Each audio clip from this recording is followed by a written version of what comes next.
Hello, everyone, and welcome to the Summoners War European League. We finally made it to week number 6 right here. It's, of course, myself, Sam, and Say Shizu. I mean, we've managed to make it through 6 weeks now, Say, all coming to this last final week to see who can make it to the playoffs.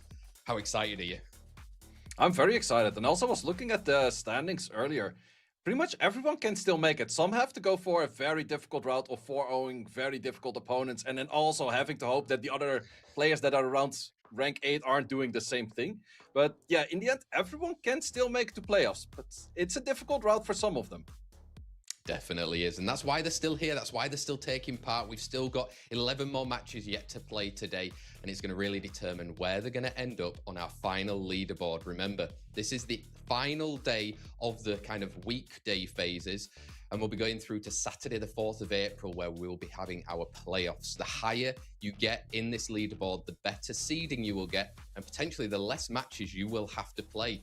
Because, I mean, on that April 4th, we're going to be having best of 5, so going away from these kind of best of 2 moments, and it's going to really see how things are going to pick up and change throughout. We've obviously got a prize pool that everyone is looking to take home with them as well. So, I mean, going into those best of 5s from a best of 2, is there a bit of a mind shift going there already? Are they thinking that far ahead already? I don't think so. I think they're going to start studying the moment they also know their opponent, because after today, all of the placements of all of the players is set in stone as well. So therefore you can actually go specific into, okay, what player do I have to play against? How did I play against them before? Because you played against everyone before. Plus, how can you rotate best or a best of 5 fully? Because right now, a best of 2 is 2 complete different matches because you have 2 complete different pre-bans. Best of 5, you could have a repeat of match 1 in match 3 and match 5, and a repeat of match 2 in match 4. So looking at the standings right now, Obabo is already qualified. We don't have to discuss that one. I think that's 14 and 13 points, you're totally fine as well. But then looking at the bottom side, we have Ismo, Scribble, Smokes, Aryes, Less Deadly Sin, and Malignant. Malignant sitting at 4 points. If he rocks in all of the points itself, he would make it to 8, which is higher than Scribble right now. If Scribble loses everything, he could still potentially make it in. Also, not all of these players still have 2 more matches to play. Some of them only have 1 more match to play. For example, Smokes sitting at 7 points, but only has 1 more match to play, so he cannot rock up all the way to 11. Maximum potential that he has is to 9. So there's a lot of shift gonna happen this week, and I'm very curious to see how that's gonna work out. Exactly what you said, Say. There's so many points still for these guys to get. They need to get into that crucial top 8 to make it through to our Saturday, 4th of April playoff day as well. I mean, that's why they've been here. That's why they've been here for the past 5 weekdays on a Wednesday as well. And they're coming here to kind of finally finish things off, hopefully in a good way. But let's find out. I mean, still plenty of people to play. Things have been changing. People have been working out this meta. And there's maybe been some little parts that have been changing throughout this season as well during the Summoners War European League. People go into their kind of usual trusted units compared to maybe what they're seeing on ladder. But those ones that do know the ladder meta units are definitely performing very well, saying we saw that at the top of the leaderboard. Those matches that we've got yet today, though, there's some big ones, you know. We've got a few that are around that crunch point, like bottom of the table matches, around that 7 and 8, like you were saying. Do any stand out for you? Well, for me, Scribble Bibble. Scribble Bibble, I think he was standing on number 7, or no, wait, number 8 at the moment. But he has to play against Obabo, and he has to play against Rexaz. So that's going to be a very difficult one for the man to qualify. But he was very confident yesterday at the start of his stream, saying he's gonna 4-0. At the end of the stream, he wasn't as confident anymore. That's just the average day when playing on ladder, I'm pretty sure. But maybe it's not his average day when he's playing in the Summoners War European League. I mean, let's find out. Going into that very first match, though, we do have Slappy and Last Deadly Sin. So Slappy is around those places at the moment for the playoffs. Last Deadly Sin lagging behind a little bit, really needs to get these points, Say. I mean, we'll put you back on the spot. Are we going for 2-0s this week, or where are we standing? We gotta have to make some 2-0s, otherwise we're all moving the leaderboards the same way. Also, Last Deadly Sin has to win all of his matches today to actually qualify, because he's only having 5 points, whereas Slappy currently is sitting comfortable at 9 points. So if he wins 1 or 2, he's probably in the playoffs. But my bet is gonna be on Slappy in this case. Let's find out. Getting slapped out of the playoffs might just qualify as the 8th Deadly Sin here. But can Last Deadly Sin do it here in our Day 6 of the Summoners War European League? We're already in those pre-ban phases as well. And we're seeing the Yonhong and a Jingje coming out as well. First time I think we've really seen the monkey getting pre-banned. Yeah, Monkey getting pre-banned, but that's also Slappy doing his homework, and Slappy did his homework. Last Deadly Sin was queuing until just a minute ago, and he lost 8 matches, and he only won 1 out of 9 played matches. So he's not coming from a too great of a record. Let's see if he can make a mental reset right now. But he's not too sure of locking in those first few units. Cadiz really liking that one. It's actually quite an underrated pick in this meta right now. There we go. Quick response as well from Slappy coming in though, partnering that Eshir with the Erechion and the Sons on Lao. So if you can get that first turn, get some strips in, Monkey can really follow up. Last Deadly Sin, is he going to kind of go for that pace? He's got a 33 lead there, say. Yeah, he's got a 33 lead. You could answer it with going something along the lines of a Hay Gang, but if you go this kind of style of protection, a Zhongshan Lao doesn't care too much about it, because now Last Deadly Sin is simply saying to Slappy, you have the first turn and you got to deal with that. But Slappy can really easily find a good draft on these 2 units right now, and any kind of shape or way he will outspeed the enemy. And Last Deadly Sin, the only passive that will work in his favor is going to be that light pony. So curious to see what he will pick in the 5th, but I think that's going to be banned out. Yeah, let's see. I mean, he popped up a Coco right there, but crazy things to see. We're seeing the Nyx instead right there. I mean, it's looking like a good draft from Slappy. Yeah, Slappy definitely has a favorable draft. It's still 2 heavy RNG units on the enemy side, and he's actually decided to leave the Nyx in. I think that's gambling, because if this Nyx is swift, it might be resetting a lot for Slappy right there. I think he should have banned the Nyx itself.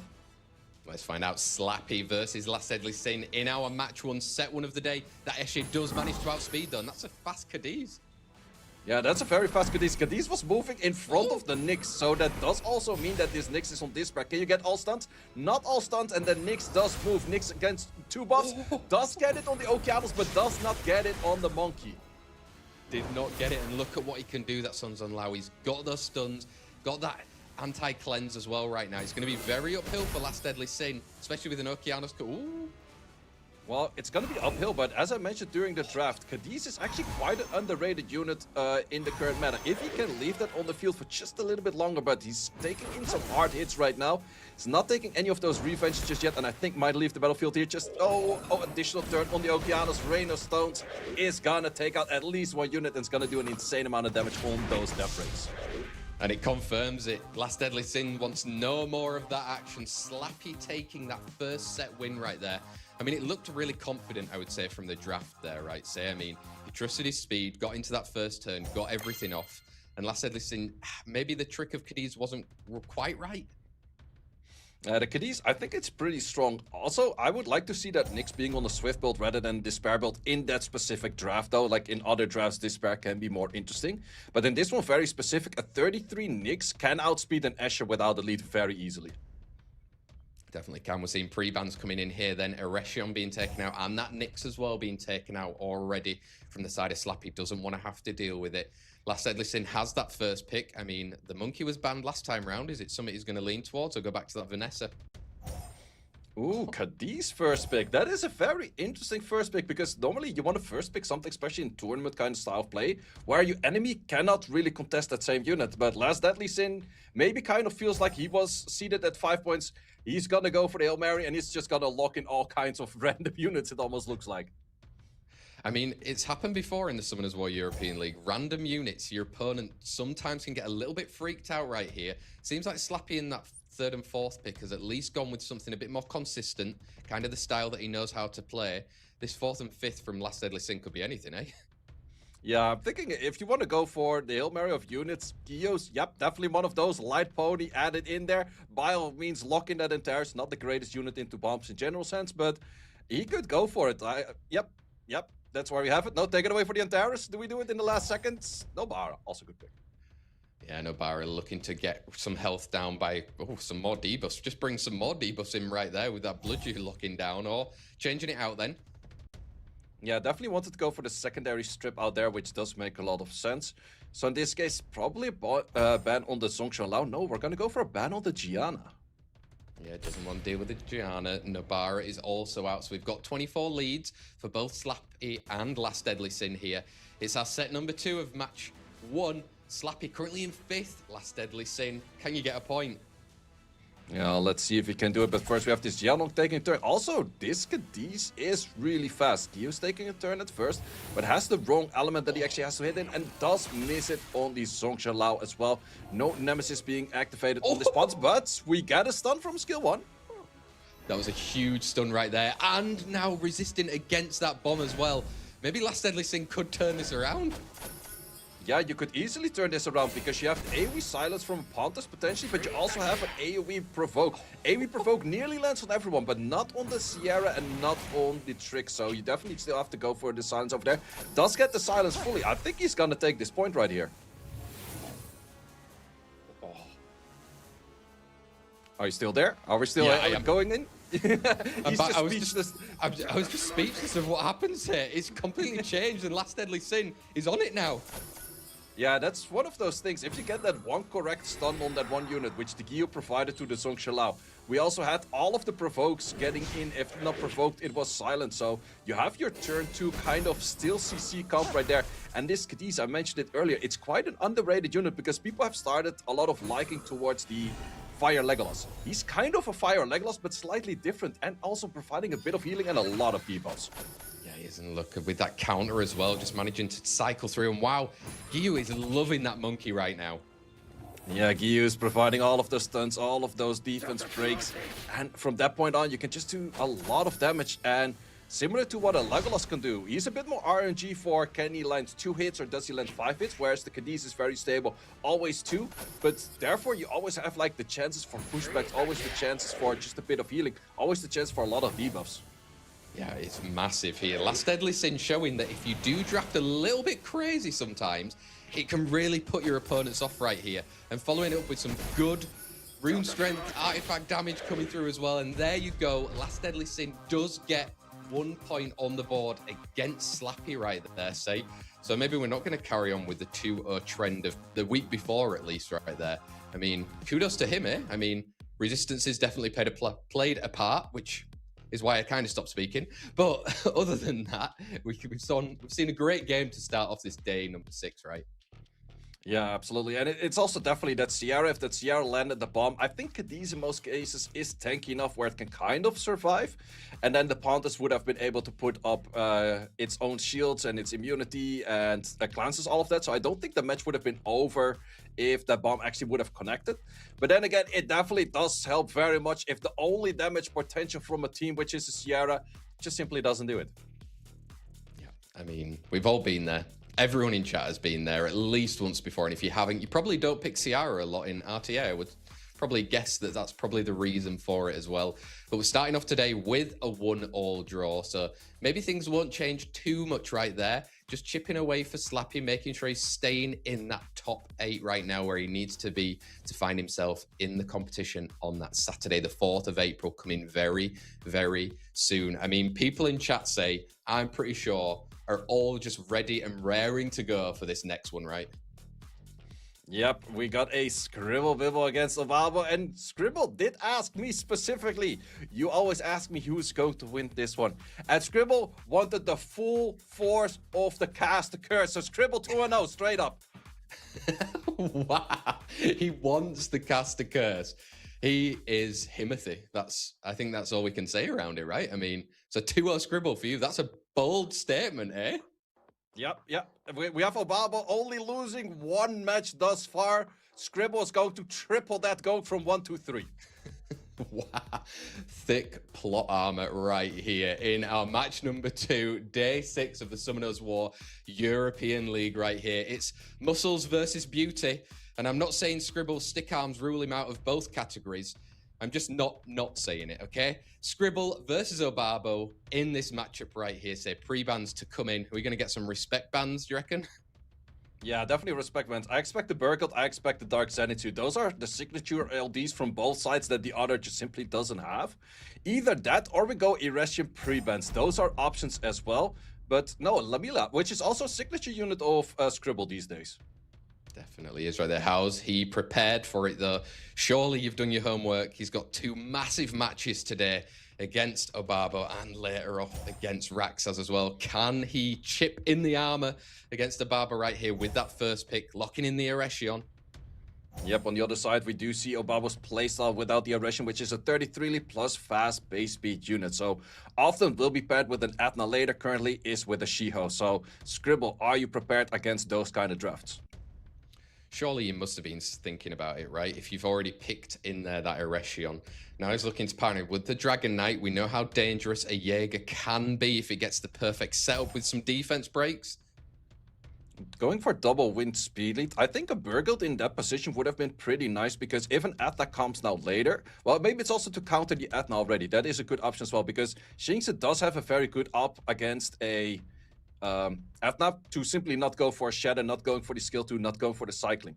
So Obabo's reverting back to a more bruiser style. We're locking in a Misty, and we're going to go for a Carnal. Interesting one right there. Yeah, full throwback there, seeing a Carnal come out. But, I mean, if you see in wind units, fire is always a good response, I would say, in most cases. But Scribble seems like he wants to live by the sword. Yeah, live by the sword, die by the sword. Viva Gel, the double-edged sword itself. In this case, is most likely going to be slower than that Shiho. So we will have good value in this match if it comes through. But then again, we don't have any healing on the side of Scribble with adding in a Twin Angels on fire.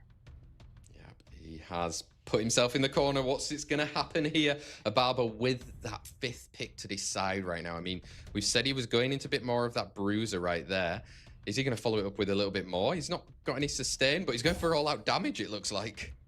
All-out damage it is. Does make a lot of sense. Also fast locked out for the bans right there. So let's see if Vivachel takes a turn rotation at a great moment or not at all.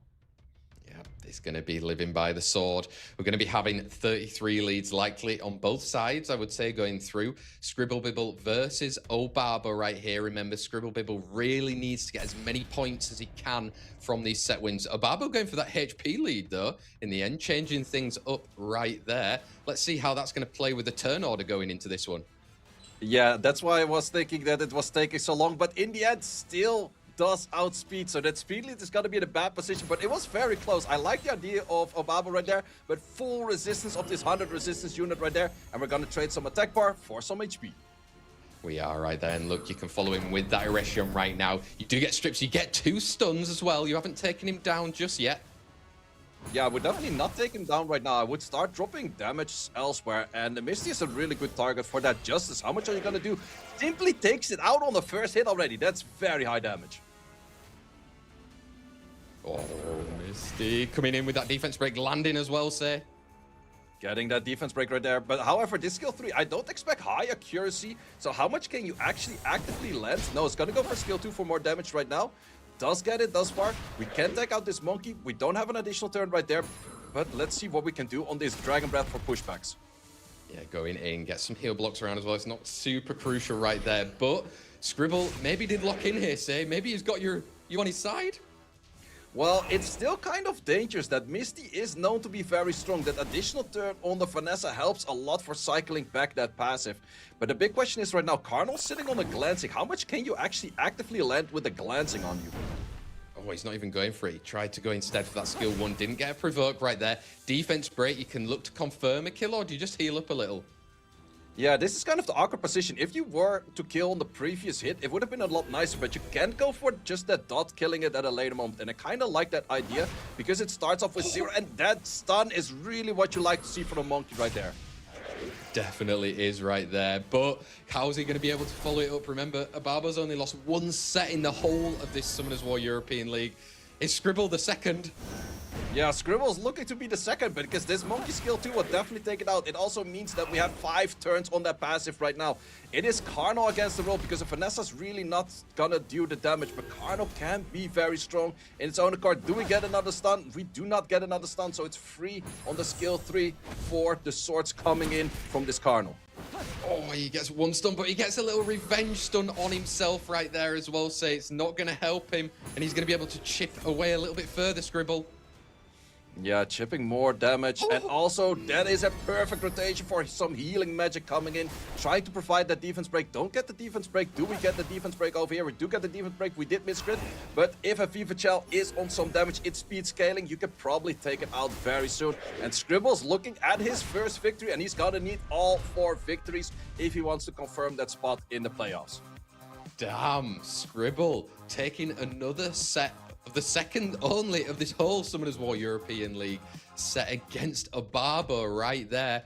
He's locked in, say. I mean, this is the opposite of a caster curse right now, but can he follow through now into this second set right here? And pre-bans, I mean, you've got the options of maybe a Viva Chell if you're a Barber. How are you going to deal with it if you're on the side of Scribble? Yeah, plus you have to fight that Dark Zenitsu right now because a lot of the units on the side of Scribble were potentially stunning. So for that reason, it's going to be a little bit more difficult. Also, we have the Oliver being banned and we have an Atna being banned in this case. Neither of the units were on the field last time around.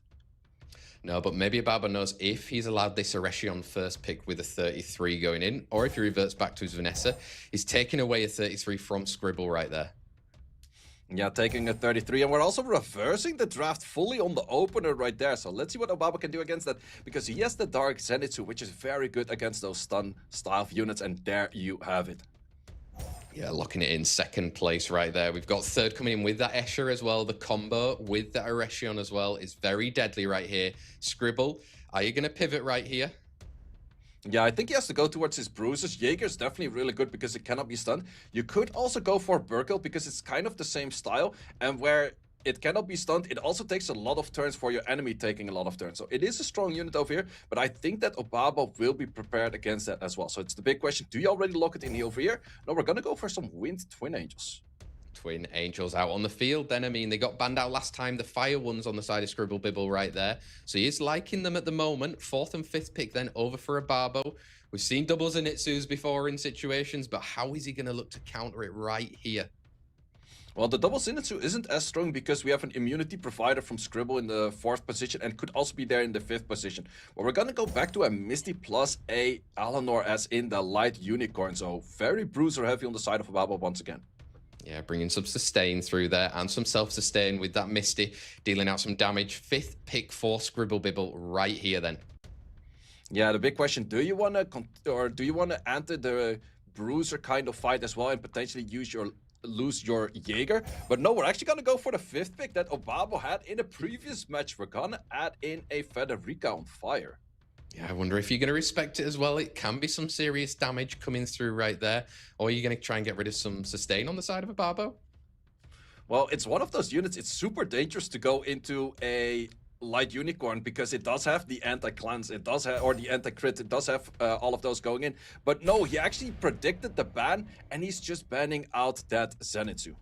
Let's find out. 33 leads for both Scribble and Obabo. He's jumped up to 7th, Scribble right here. Can he continue that trend? Ooh, we do have an outspeed, so that is a pretty fast Shiho right there. We had equal leads, but in most cases, a Asher is faster, but the Asher is not being stunned. The Shiho does not want to connect the skill 3 right there. No, he did not care. Escher right there. You're going to be able to go in. Gets a strip of his own right there. Didn't need to boost up. Saw that Aryes was going to be taking a turn as well. Oh. Ooh, that's a great early defense break already, because that defense break is something that Misty really does like to hit because immunity is going to be provided later. We're not going to go any strips just yet. Wants to save that for the moment that the light pony takes her turns. But right now, do you go for the strips or the slows? No, just simply providing a bit of speed buffs. Yeah, you've got that threat state on the Jaeger. Misty is going to have to deal damage over there right there. You're going to be hitting on a defense break, but it's maybe not too far into the match for damage. Yeah, let's see. We're definitely going to go for Transformer over here. Probably removing that stun, and so we do. How much damage can we do? Are we going to crit? We do actually not crit, I think. No, and I mean, just there with the buff going up, Escher can look to sustain. This is the moment you can look to go through a little bit of stripping as well, say. Yeah, let's see how much we can do. No, we're still going to go for skill 2. Did actually not manage to land anything on 100 Restarks. I'm not sure if that was a 85 accuracy right there. But this is also the dangerous part. Do you give it your chance of an attack buff? Does give it attack buff right there. We're all looking at these Twin Angels. Do we get stuns? We get stuns, but not the stuns we would have liked to see. No, not right there. And I mean, and if this Unicorn takes another turn, it could be really deadly for Scribble, but he's got away with it. Got away with it. Can you land it on the Shio? Can we stun it? No. Also resistance trading back and forth. Do we take it down? Yes, we do take it down, but we have a trade 1-for-1 if you so please to go into the Asher right now. But are you already looking at trying to deny the turn on pony? Nope, we're just simply gonna take it out for this moment. But bruising against this Misty is gonna be very difficult. It's going to be tough. And I mean, he's confirmed the kill. We always like to see it in these kind of competitions. You don't have to deal with the unit later on. But I mean, it's going to be hard for Scribble the longer this goes on. Yep, can we get the stun on this light pony? If we do get the stun right here, it's really crucial. We do actually get it, but these counters are just rocking in so much damage that we do take it out right there. We did already use our armor break in the previous turn, so we're not going to have it anytime soon. We do increase cooldown, however, but this Misty is just simply doing too much damage. Misty is just melting across the field right now. Can't get the stuns either. You've got to revive. Maybe it's the time. I think you want to go for a defense break. Oh, these Misty counters are insanely strong. Misty will take out the next unit, but the revive might be coming at a great timing right now because you also have She-Ho coming next. So what do you kill right now? I think either left or right, you can take it down. This Misty's on a lot of stacks and a lot of damage. But where do you take it? We take it for the Jaeger right now. How much damage? This is not a crit rate. If we had crit rate on there, maybe on a death break, you would have done enough damage. But in this case, I think we're looking at a 1 against 1. It is going to be. I mean, that monkey managed to resist now, but he's going to have to do a lot of work. Wow, he's countering everything.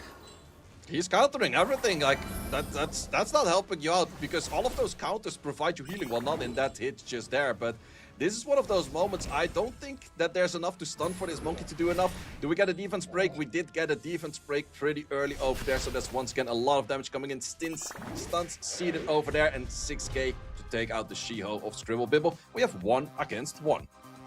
Wow, another draw. Maybe we're going to be having a lot of draws in our very final day of the kind of league phase of the Summoners War European League right there. But Scribble showing his worth. The second player to have taken a point against Obabo in this competition right here. Came out very, very strong.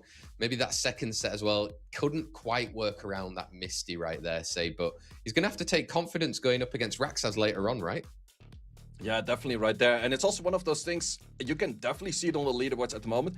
Every time you don't have first pick and your enemy has Eretion, the match is just simply harder. So he did win with, he did lose without. And also for Obabo, the same vice versa. So I think that's definitely a trend we're going to see further on today. Yeah, the rise of Eretion in this current Summoners War European League. I mean, not just there. I think, to be honest, everywhere in Summoners War, right? But that unit, how are you looking to try and play around it? I mean, we've seen from previous weeks, say, kind of if you don't have that first pick, just ban it out. Deal with it in that kind of respect.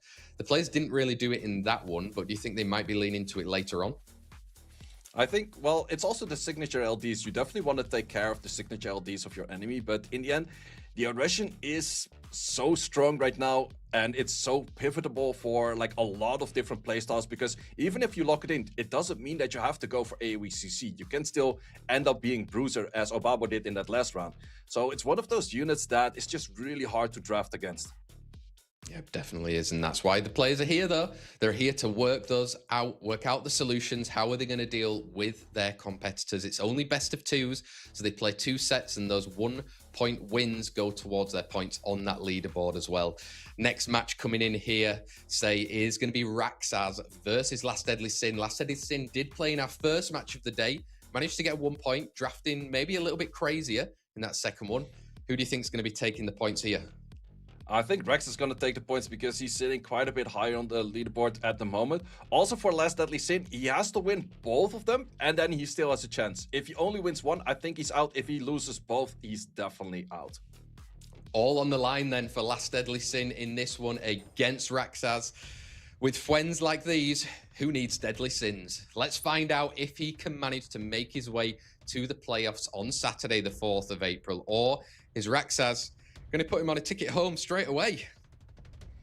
Yeah, let's see what we're going to have for pre-bans. I'm expecting a Light Warring or a Jaeger.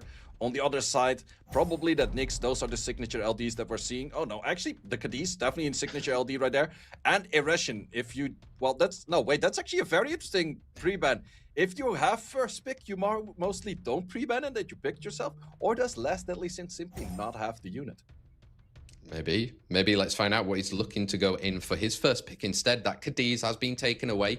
It was his first pick in the very first match of today against Slappy. But right now he's locked in that Jingzhe maybe as a lead. It feels like he maybe wants a speed lead. Yeah, speed leads are pretty common. Riley is very uncommon. Like, we have seen some Rileys here and there, but We might send it on the Hail Mary once again. Yes, Nick's first pick. Nick's coming in then.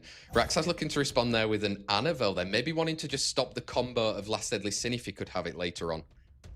Yeah, it's also just taking good bruiser units with a lot of multi-hits that don't care as much about Nyx. Because if Nyx is used just for the passive itself, it's not as strong. Ooh, I'm kind of liking this pure vanilla Cookie on Dark in combination, because that would extend the duration of the Oblivion longer. Yep, it will do. I mean, it's playing around that Nyx at the moment. Is that the pivotal unit that might be getting banned, as Rexaz really going into that bruiser? Yeah, locking in a lot of passives so far, and I'm actually kind of liking the draft of Last Deadly Sin. It's the big question, is it's gonna have enough damage against the very good runes of Rexaz, and can Rexaz make a good fifth? But I think with the Oblivion on the field, sure, you have to Oblivion a lot of units, but I see some potential. Let's see, how is Rexaz going to play around it right here? Like you said, a lot of passives coming out there, and okay, we're throwing another passive out on the board. Yeah, I definitely do think you have to respect this, Douglas. On the other side, you probably have to respect that Layla, because the Layla is the one that's most likely on despair, where the others, well, actually, we have seen the Nyx being pretty slow last time. We're actually going to take out the trick, so Layla's going to be on the field. That might be a problem for Rexaz if this Layla lands a lot of stunts. Dark HP lead 50% and the speed lead coming in, then Rexaz versus Last Deadly Sin. Who's going to get the points here? Let's see, do we connect? Oh, we do not connect it on the NFL just yet, but we have a backup strip coming in. Do we connect the backup strip? Backup strip's also not connecting. Third strip is actually resisted on the reset, but did land the stun. Yeah, huge right there, not letting the Annabelle take a turn unless she has something to say about it with an additional turn to follow right here. I think that's the pivotal moment. Uh-oh, we have an additional turn on one side, no additional turn on the other side, and we do have Oblivion coming in as well. So we have to turn from this Aya, not dealing as much damage as we're used to. No, not coming through right yet with the damage. But I mean, he's maybe not the perfect additional turn on a unit right there, but he is getting some kind of headway going. Can he get a turn off before Last Deadly Sin really starts to clean up? Yeah, can we do enough damage to take out this Aya? Aya still looking at some HP. Here comes some ghosts. Do we get stuns? We do get a silence on this Annabelle, which is really crucial right there. And now it's all eyes on the Hwarang, but the Hwarang is being slowed. We have a lot of debuffs seated on the other units, but Annabelle, against all odds, is taking a sleep. Do we take a second sleep? No second sleep coming in just yet. Yeah, not quite yet, but it feels like they need to keep trying to control this Hwarang as much as possible. Or the Annabelle as well. Look at Nyx go. Yeah, definitely. At this point, you can go once again for a scoop. Yeah, we do land our scoop right there. I think that this might be a victory because this damage is going to be a lot less right there. We have some more ghosts coming in. The HPs aren't super high, but at the moment you land more of those stuns, the moment you land more of those silences, everything, reset cross the board. So even those additional turns, they help to lower the HP, but it's not taking anything out just yet. And Monkey has something to say about it, and that's a stun. Damn, it's all working out perfectly in terms of turn order right now for Last Deadly Sin. He's keeping them controlled. He's getting those Oblivions out and about on the board as well. And when it's a 3-turn Oblivion, it's huge. Yeah, those 3-turn Oblivions, they really do hurt you. And Annabelle hasn't been taking a proper turn just yet. Also, if she takes the turn right now, I'm pretty sure she was reset just earlier. So, and also this is kind of a moment where it just gets super hard to get anything off, because there's even cleanse block. So even if you were to get healing up, it's still cleanse block. Yeah, I mean, right there. Last Deadly Sin proving again with those drafting in those places against players that are already very high on the leaderboard. He's bringing it to them, say. He doesn't want to say goodbye just yet. Yeah, he's definitely here to stay, and it's definitely a very interesting draft as well. I think you had a little bit more respect on the Layla rather than the Tricks. Sure, the Tricks could have done a lot of damage, but the Layla is the one that provides the slows. Well, actually, no, Ella now also does have slows. But the main thing about the Layla is that it also does have a silence. It does also have more potential to stun because of so many turns on despair. So it's a very dangerous unit to bruiser against. Definitely is hard to bruiser against, and he's just found that out the tough way right now, Rexaz. How is he going to kind of pivot and look to play around this right here? That Cadiz will be in the hands of Last Deadly Sin if he so looks to choose one. I mean, it's either being the Nyx or that Cadiz as the first pick. But he's taking out that Elena. Elena, it's actually an interesting unit. You don't see it all too much, but if it's used in the right accord, it's a super strong unit for a style of just AoE CCing right there. I was expecting more of a Nyx pre-ban, but this pre-ban is still a very good one. Definitely is right there. Aryes being locked in. He had that first pick, Rexaz, going straight into some meta. And Last Deadly Sin bringing his own meta on the board, say. Yeah, back to the Cadiz. Let's see what Rexaz wants to bring into that Cadiz. We're gonna go back to the NFL. Last game did not really get to play, except for this one sleep on the wrong element. But outside of that, did not get any turns off, plus his trusted Jaeger. Yeah, bringing in that Jaeger. We know how much skill 2 damage these guys have when you're at this level in the Summoners War European League. Third and fourth pick right here then for Last Deadly Sin. Is he going to follow up with his traditional Nyx? Going for a Gapsu instead then.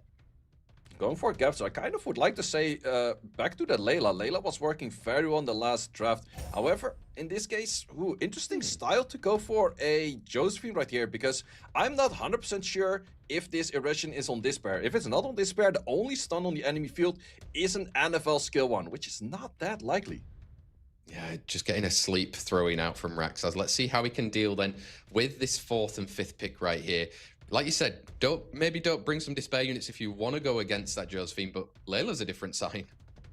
Yeah, Layla's definitely one of those despair units right there, but does also have a cleanse block in its own accord, so it can help out a bit over there. And then next to that is his Dark Demon. Very strong unit for him. Mostly it's drafted into more AoE hits, so you have more chance of your demon dying. In this case, it's not really there, but I think there's enough setup for him to die at some point. Yeah, and quick ban out right there. The Winnabara being taken out, and that Jaeger as well. So we've got 33 leads for both Rexaz and Last Deadly Sin right now. Rexaz currently in 5th against Last Deadly Sin. He needs this final point. Yeah, let's see if he can take this final point. We actually have... Is that a Swift Cadiz? Because he's simply outspeeding units. He's getting so fast right there. I mean, you've got the follow-up from Annabelle, some good defense breaks. Wow, that's great work from Layla. Yeah, Layla doing all of the work she needs to do, landing all of those cleanse blocks, so simply nothing going in right now. We do have a proc out from this gap, so can provide probably a stun. Doesn't get anything over here right now. Skill 2, how much damage? Not taking out the Cadiz, but this additional turret will take it out, but there's still the revive. Yeah, he's going to be able to come back unless you can get some sort of back there, say, but he's getting another turn. Also, I'm wondering on this Cadiz, it's been it's been resisting a fair bit. Is this thing a 100 rest Swift Revenge Cadiz or something? That build is very strange, but this very strange build is working thus very well. It is, but it might be all she wrote. If he can get the kill in, he does mean he's dealt with the damage coming out from Last Deadly Sin. Now it's all about controlling. Don't let Vanessa get a revive. Yeah, not getting those revives, but those additional turns on the Dark Demon, the Beelzebub, is taking a lot of work on the enemy team and is taking out a second unit. Plus, we got to keep in mind, he is still there after the passive as well. So I think that this, once again, goes to a 1-1. Everyone's feeling really generous, right? They're just wanting to share the points out between them all on this final day before we go through to the playoffs right here, say. And there you go, confirmation, 1-1. Rexaz bringing a point back, and Last Deadly Sin only getting 1 point from this match. It might not be enough. I think you're usually the math man, say. Is it enough or is he out? I think he is out, because that would make him get towards 7 points, and there's already 2 players at 7 points, and one of them already played Scribble, and he's already at 8. So I think the man is still out. Maybe. We don't know yet. We'll have a look at the final kind of standings at the end of the day. So we're also trying to work it out just along as you guys are there as well. And we'll see if they've managed to make it through to those playoffs right there. But Rexaz still has another match coming up later today. It's going to be against Scribble Bibble as well. So let's find out who can get a share of the points right there. 3-1 alls though, but I'd still say they were interesting matches, right? Yeah, definitely interesting matches, but also a different style of drafting in like both a round 1 and a round 2 in all of the 3 matches thus far. Yeah, everything's been different right here. Let's find out. We've still got another, how many? 8 matches left to go, I think, if my maths are correct right here. It's all about the quick maths here, you know. Got to work things out on the spot, find out exactly who's playing who right there. Our next one is going to be looking at Pafix and Slappy. Both of these guys, think Slappy moved up maybe into that 6th position, 4th, 6th, somewhere around there. Pafix looking pretty at the top on 2nd, I believe. Yeah, Pafix is still at 2nd, and I don't think he might give away 2nd to Tito, but Tito would have to play very well today. And Slappy is currently probably still sitting at 6, and I think he's kind of comfortable sitting at 6 as well. If he gets 1 win, it will definitely guarantee him the spot in the playoffs. Let's find out then. Are you going to give him that point in your prediction, or do you think it's going to the side of Pafix? Well, I will continue the trend of what we had so far today. I'll give the mans a 1-1. Damn, we're so generous today. Every player just giving out those one-a-pieces as much as they can. Let's find out if it carries on in our Summoners War European League. It's day number 6, folks. The official Swell Bop It edition. Slap it, fix it, proc it. Bwah, bwah, bwah. If you've played that before, you know you're a 90s kid. Let's find out. Pafix versus Slappy right now, say. Pre-bans likely to come in. Slappy has that first pick, so will Pafix be going for the Eretion? Yeah, it's going to be Eretion, or it's going to be one of those LDs on pre-bans. And also, Pafix is the most common Water Gandalf user. We haven't seen any Water Gandalf yet today. I'm very happy about that, but I think Pafix will change that mood on it very quickly. Likely. I mean, Water Gandalf, love him or hate him, he's still around at the moment. Eretion being taken out alongside a Sekhmet as well on the side of Slappy then. Interesting. Sekhmet actually has been picking up a lot more pace on the leaderboards as well to be paired up together with one of the wind speed leads. So it's either a Xingzi plus Sekhmet or it's going to be an Eretion plus Sekhmet, which is pretty common as a counter towards the Eretion itself. But let's see what's going to happen when the Sekhmet is not on the field, because then we still have other speed units as in the form of Shiho. Yeah, we do. I mean, Slappy's going back to the draft, which kind of he was going up against Last Deadly Sin in that very first match, say, but the Ciara did miss the bomb that time around. Let's see if she's had a bit of a speaking to during the break from Slappy to try and correct those things. Pafix responding with Josephine and a Nyx himself coming out. Yeah, that's a very strong draft on the side of Pafix. He already kind of won the speed match by a 33 lead on a 115 base, so Slappy is not guaranteed to outspeed anything just yet based on the banning coming in later. Plus, the Nyx is very annoying for both of those Oracles landing their bombs. Definitely, and Slappy following up then with a Layla, wanting to get some more debuffs going around, and that Misty to maybe tank through anything right here. Pafix, 5th pick, you're in a strong position, I would say. Yeah, definitely a strong position, but it's also the big question, what do you feel comfortable with? Well, just something that cannot be hit by stuns. Jaeger, definitely a good pick. Or do we go back to a Gandalf? Also a good option. Yeah, let's find out. You've just called that, sir. You said that you didn't want to see him, and you've just said that would have been a good call. It would have been a good pick, but I like this Inosuke. It's also very heavy on the RNG, because now you got the Inosuke passive together with the Nyx passive, and I'm not even sure if they work together or not. Let's find out if they do. Well, maybe not in this match. We won't be able to find out. Speed lead likely coming in on the side of Pafix. A big resistance lead as well on the side of Slappy. Going into our Summoners War European League Day 6. It's Pafix in 2nd versus Slappy right here. Let's see who takes the point home.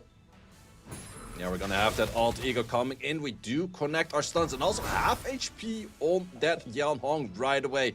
Are we going to be able to land a provoke, or are we gonna go for a stun? If we land the provoke, it is a 3-turn provoke, and we do connect it right there. 3-turn provoke right there. Nyx on the field, just extending those debuffs coming out. Say now Oliver can look to control, or at least try. Yeah, kind of a try of a control right there. Ooh, also missing that on the Layla, so Layla is free to go for some ghosts. Wow, some good S1 damage coming through from that Gianna, though, at least. Say it's Layla's turn.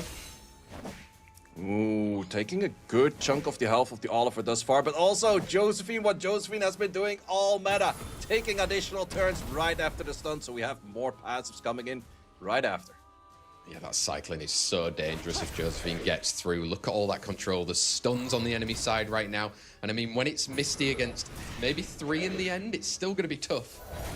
It's going to be very tough, especially with the glancing, because glancing means that you also have less damage output, therefore less healing. So I think that Misty is in a really rough spot. Plus, you would like to hit the shield, which you simply cannot at this moment. No, you can't right there. And I mean, slowly you're getting that chip damage that will be coming through, getting rid of these units from the side of Pafix. Slappy. Gianna's trying, eh? Ooh, I like that additional damage from that Gianna. She's doing good chunks of damage, like 2.3Ks from a Gianna is a lot of additional damage. And it might be a turnaround once again. We see a lot of additional turns flying back and forth, but this Misty is going to be on enough speed where I think he outspeeds the Shiho. Yeah, he's going to be able to start taking turns, and he is right there. You can look to land and get some big damage in. Ooh. Ooh, not enough. So you need another rotation, but the good thing is right now, Misty can still abuse the Nyx for healing from the Nyx, so he's gonna get some HP from that. Whereas normally if you're fighting the 1v1, you're not gonna get any healing in, but in this case you can get the healing in. Gianna's taking the critical error, but it's a typical Gianna where she does absolutely nothing. These oracles were not working for Slappy so far, but maybe it looks like Misty could bring it home for him right here, saying it is a 1.2 Slappy right there. I mean, you used to play that style a lot, say, the oracles. That's not a good day in the office, right? For the oracles, it was not a good day in the office, but Misty was having a blast during that field trip right there. He definitely was. He's the kid at the back of the bus, the cool one right there. The two oracles sit in front. I mean, are we going to see some sort of trauma ban coming in, say? Trauma ban on the Misty? Well, I don't think so, because in the end, Misty kind of won the match right there, but it's definitely maybe a ban towards a Gianna or something along those lines. But let's see what's going to happen with this, because also the Erection is potentially on the other side, could be a pre-ban. No, we have a Sierra pre-ban coming in right there, and a Jaeger pre-ban, so Erection once again goes to the side of Pafix. Yep, if he so pleases, likely to lock it in right there. He has had Jaeger taken out, is yet big form of damage that he does have on the side of Pafix right now. Slappy doesn't have that 24 in the Sierra. He's still going to try and lock in a Gianna and another speed lead, though. Yeah, that's going to be the big question. You could go to an older style of a Oliver plus Gianna, but no, we're actually going to go for a Asher plus a Songsheng Lao. And Songsheng Lao is also steel, because Pafix does also have that Songsheng Lao. Does have it stealing. That is the knowledge that these players need to deal with in these kinds of competitions right there. Sekhmet was seeing it then, so it was some homework from Slappy before. Yeah, that is the common counter pick on the speed contesting that we have nowadays. So interesting to see what Slappy's gonna do with this Asher, because just looking in Asher without any speed leads will set you up for maybe not that much of success. And we're gonna go back to the Nyx once again. We're gonna go Bruiser heavy with the Juno. Juno Misty right away. No, we're locking in that Fire Megumi then at the moment, looking to try and get some sort of speed lead on there as well. I mean, Junos, we've been seeing some Vampire ones rocking around, say, but okay, 2 water units in answer. Yeah, 2 water units in answer. I think the Chao is really strong. It does have a little bit of struggle against the Songsheng Lao because of the cleanse block. But in later turns, Chao can do a lot of work. And also, he's known to have a Julian, which could be pretty strong over here. But a Meo Wang definitely would take that down too. Yeah, so much damage coming through, pacing throughout the rest of the game as well right there. Slappy, this is your 5th pick if you want to get a 2-0 on the board and really sit comfortable in those playoffs. Ooh, back to a 0-2. I was kind of expecting something along the lines of a Misty once again, because the enemy doesn't have that much of slows or any debuffs on the Misty that he finds very annoying. Whereas the 0-2 can be stripped by 3 units on the field already. Yeah, and if he gets stripped, it's really easy to take him down. If he doesn't and he manages to hold on, it could be very tough for Pafix, right? Is it speed leads or base speeds that you... Oh, we're taking out the Chao and we're taking out the 0-2, so we are respecting that 0-2 right there. And I think that my dear friend Sam is once again abducted by aliens. It happened a lot more in previous iterations of SWEL. Not in this one just so far, so but we have a Charming Curse coming in. Resisted! We have the Sekhmet not doing its thing, and I think you're back as well. Yeah, I came back at the perfect moment to just get a resistance, right? And call my little scream. Yeah, that was perfect timing. First thing I heard was the, oh! That's what happens when you see these units out on the field saying, oh, wow, Nyx, though, getting some good stuns. Oh, the triple disperse them, but we have some pushback coming in over there. We have healing potential right here, but this Juno is liking itself a defense breaked monkey. So I would almost say steal that speed buff for lowering the damage output, but is that the right play? Yeah, is it the right play right here? I mean, you got to deal with it. He's gone in. Oh, he's got a resistance against that Megumi as well. Oh, this Sekhmet is doing absolutely nothing, but this Nyx is doing God's work. That's already the 4th stun on this Nyx thus far. We also get rid of this defense break so far, but Juno skill 1, did he farm artifacts? 2.3k. He farmed artifacts, but not just good enough just yet for this one. Not good enough right now. Sekhmet now going in for that skill 2. Oh, you're getting a revenge as well there, so Juno's going to be able to cut through anyway. Yeah, the Judo is doing so much work over here. There are heal blocks on the allies, so those allies aren't really gonna do anything. I guess it is Despair, otherwise you wouldn't send that S2, and it is Despair. And Pafix does know that he cannot win against this Juno right now. And we have 2 points flying to the side of Slappy. Damn, first 2-0 of the day then, and Slappy coming out with a statement there against Pafix, managing to take 2 points against the current second place right there. It does leave him maybe a little bit open if TitoGoflette can really put some points together, say, right? I mean, TitoGoflette gets a few, maybe he can jump into second, and I think there's quite a big disparity between second and third in our leaderboard, right? In terms of how it's going to look on the playoff day. I'm looking on my side of what we have for matches. Does Slappy play another match today? No, he already had both of the matches. I think he has good odds of making it to top 4. It kind of depends what Rexaz and Guts are going to be doing, but he might be skipping a day of, or not the day we had that the last iteration, but he might be skipping a few matches if he gets high enough points where his enemies are not taking those points. Yeah, and if they don't take those points, they might find themselves lower in that leaderboard. That's exactly what Slappy is probably going to be praying for as he watches the rest of these matches yet to come today. We've still got 7 more matches left to come as well, and we'll just bring up on the screen the confirmation of the first 4 matches. 3 draws and 1 2-0. Slappy managing to get 3 points out of his 2 matches from today, say. I mean, Last Deadly Sin also getting 2, so the guys at the bottom are still fighting. Yeah, guys at the bottom are definitely still fighting, and that will also bring Slappy towards 12 points, which puts him in current position 4th. But there's also Guts still has to play, Rexaz still has to play, Ismo still has to play, so a lot can still shift for that 4th position right there. Definitely can. It's all going to be moving. Luckily, Say does have it on his screen at least, so we can kind of get a vibe check of where people are currently in that leaderboard as well. But we will have the final confirmation at the end of the day to see who is progressing through to our playoffs happening on Saturday, the 4th of April. Make sure you've already set your alarms for it. The exact time, Say, I believe it's 2 o'clock, but maybe I'll double check during the break as well so people are fully aware of that one. First 4 matches down, 7 to go. Fireworks? Yeah, good matches, good matches. Also a lot of back and forth where the drafting kind of might lead into one victory, but then it still kind of goes into the other one for a victory. So, and we have seen some Cadiz. I'm liking that unit in this current meta. However, first we're going to go for the break. So we say grab a grab. See you later.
Hello and welcome back to the Summoners War European League. I hope you grab your grab and you're ready for the next 4 matches that are going to be coming your way right now. During the break, our lovely production team actually shared with us the current standings of the leaderboard as well. So we can actually reference to it during the next matches, say. And I mean, we were just speaking briefly then when we saw it. Slappy currently has made it into that top 4 spot at the moment, but the rest of his competitors just behind him are only a couple of points away, right? Yeah, they're very close. We have Guts being close on 11, whereas Slappy has 12. Rexaz is on 11. Still, both of them have to play more matches, whereas I think even Guts still has to play 2. But he has to play against Scribble, which is currently at 8th position. So he is currently in the position where he would make it in.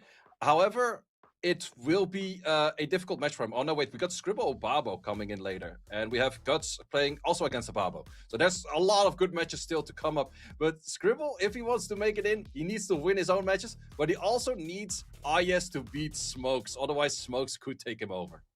Exactly. It's always bad when it's not in your control and in your hands. You have to give it to even more of the RNG gods within Summoners War right here.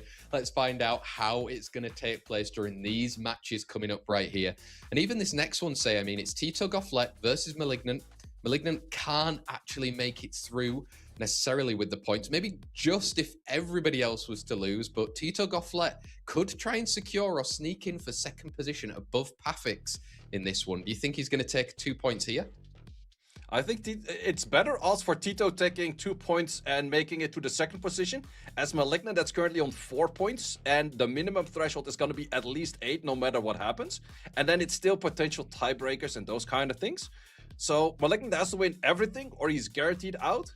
And Tito only needs to win 2 points and he's guaranteed on the second position. But I think that Tito only has, this is his final match so far. So if he takes 2, he overtakes Pafix. Otherwise, he's on shared 14 points with Pafix. And then I'm not entirely sure how that's going to look like for a potential tiebreaker. Let's find out. T, top of the tables against the last and very much least in this one in Malignant. Let's find out if he can bring it back. This is going to be the underdog story right now, say. Pre-bans like Huarang and that Yon Hong as well. Yeah, once again, signature LDs being off the field, and we're gonna lock in that Eresion. What is Malignant gonna do? We're gonna go back for, a different style. He hasn't played too much Laura throughout the whole season, but Laura is a very strong unit with all of the defense scaling units that are super strong right now, as in mainly Dragon Warriors. Let's see what he's been cooking during this little break right here. TitoGoflette has that second and third pick right here. Is he going to go back towards the Esche combo with an Eresion? I know it's not maybe the position for it, but he has been liking that Chandra and Velajul even in previous matches. I think the Chandra of Velajul is more for the style the moment he doesn't have the Eresion, and he's definitely going for a very defensive style already with 2 passive units for a bruiser kind of matchup. So let's see if Malignant can punish that, or is he just going to continue on with a bruiser style himself? Let's find out. It's time for him to show us that third and fourth. We're seeing the Berghild coming out then, so he is kind of going still into that first kind of turn movement, or is he going to change things up? Oh, live by the sword. Yeah, once again, a FIFA Chow, but I'm not liking the FIFA Chow disposition where we had the Scribble FIFA Chow against Obabo. You had a guaranteed unit on the enemy side, or almost guaranteed unit on the enemy side to outspeed you, which was the Chio. But in this case, nothing is faster on the field than this FIFA Chow, so this FIFA Chow is not going to be in a great position. No, it isn't. Wow, we're seeing some double Oracle action coming out from the side of TitoGoflette right there, and the fire Inosuke. Yep, going for that fire Inosuke, also known as the White Blade Dragon Master thingy, something very long name, which fortunately most of the time we don't have to call out. Fire Inosuke this, plus a Gandalf on the other side. Yeah, we're seeing bans coming in. Can you deal with that Gandalf, or is he traumatized? No. Well, it's traumatized right there. We're not gonna see it. Neither is that White Fang Blade Master thingy something. Perfect for the casters. 33 speed leads going into our match number 5 of today. TitoGoflette versus Malignant. Ooh, we actually have a Gianna moving right after, so the FIFA Gel is not bound to move just yet, but the speed buff actually switched the turn order, but we also have this Juno being on Nemesis, and therefore FIFA Gel will have a target, unless it's being stunned right now. That is an option. Does not go for skill 2. No, it doesn't go for it right there, and I mean, you're going to get the health down low enough, but there is going to be a monkey following up soon, right? Yep, but no, there's even the Gianna following up soon. The Gianna's gonna come first. I'm not sure if this monkey it doesn't have full stacks just yet, so it might not be a good odds of doing enough damage in this case. Junos mostly are pretty tanky, but once again, Giannas are here to miss their skills. Wow, these oracles have really been missing right there. And getting a defense break on yourself as well right now. I mean, it feels like it could be a monkey match eventually. Yeah, it could be a monkey match. A monkey against Juno is definitely something that a monkey wins in most cases. So let's see what's going to happen over here. Trying to chip in some damage into the monkey. Does have the heal block right now, which is good timing. Do not get the defense break just yet, but there is the defense break. Ooh, once again, damage coming in. Resisted the stun, so additional damage artifacts. Not too much, but we're taking out this monkey by simply doing enough damage. Monkey has gone. Now Laura can kind of follow up. You get a kill there on the Gianna. I think that was crucial for him right there. Yeah, it was very crucial. Also, the big question right now, this Juno is not on Vampire, so it's a little bit less for a solo potential. And it's looking pretty low on health. I would send it on the Juno right now. Maybe potentially can take it out with that VVHL hit coming in later, because I think it is crit rate, but he doesn't want to take that risk. No, he doesn't go for the risky player right now. Then you've got this healing coming in from the VVHL. You're going to look good. I think it's going to be enough to take down that Juno. Yeah, Juno, how much damage can you do? Oh, we land the sleep, the one thing you do not want to see, and we're gonna go for the counter into the stun, into the... Yeah, Laura not taking its turn. No, not taking a turn. And crucially, Oliver does get that cool time right now onto the Unicorn, though, Seb, because that could have been really bad news. Yep, no stun coming in just yet. Oh, this is more than 1% HP or 5% HP. I think she will survive. She does survive with a sliver of health. But how much can you do? Additional turn. Laura, are we gonna do Laura things? No, not full Laura things, but still good enough chip damage right there. I think you've got to go for the heal now, or is he going to try and send this S1 and finish off with an Oliver? He's gone for it. Oh, he's gone for it all with the additional turn. Yeah, I think I would have sent it as well for the damage, because even if you heal the Laura, Laura's not going to do all too much anymore on this fight, because the healing from the VVHL, unless you really invest in the artifacts, isn't going to do that much. But this Oliver is doing God's work, and we're going back to the Light Guardian Angel, adding a lot of damage on the enemy team with 3Ks per hit. Coming in with at least enough right there. You're getting those pushbacks. VVHL can now look to get that heal and say, Laura's back, eh? Laura's back, and is also looking at a defense buff where Laura's mostly scaling with HP and defense. So therefore she will be very tanky and eating those hits very easily. Yep, she will. Oh, maybe this is the moment you can get some immunity up, get some self-healing as well. It is some self-healing, but actually a unicorn or in the human form is very squishy, because you lose half of your HP. So just simply chipping it down as is happening right now. Also, you could use Switch of Destiny right now. Yes, he's doing exactly that. To use all of that attack bar to a nearly full HP Laura right there. Very well played on that.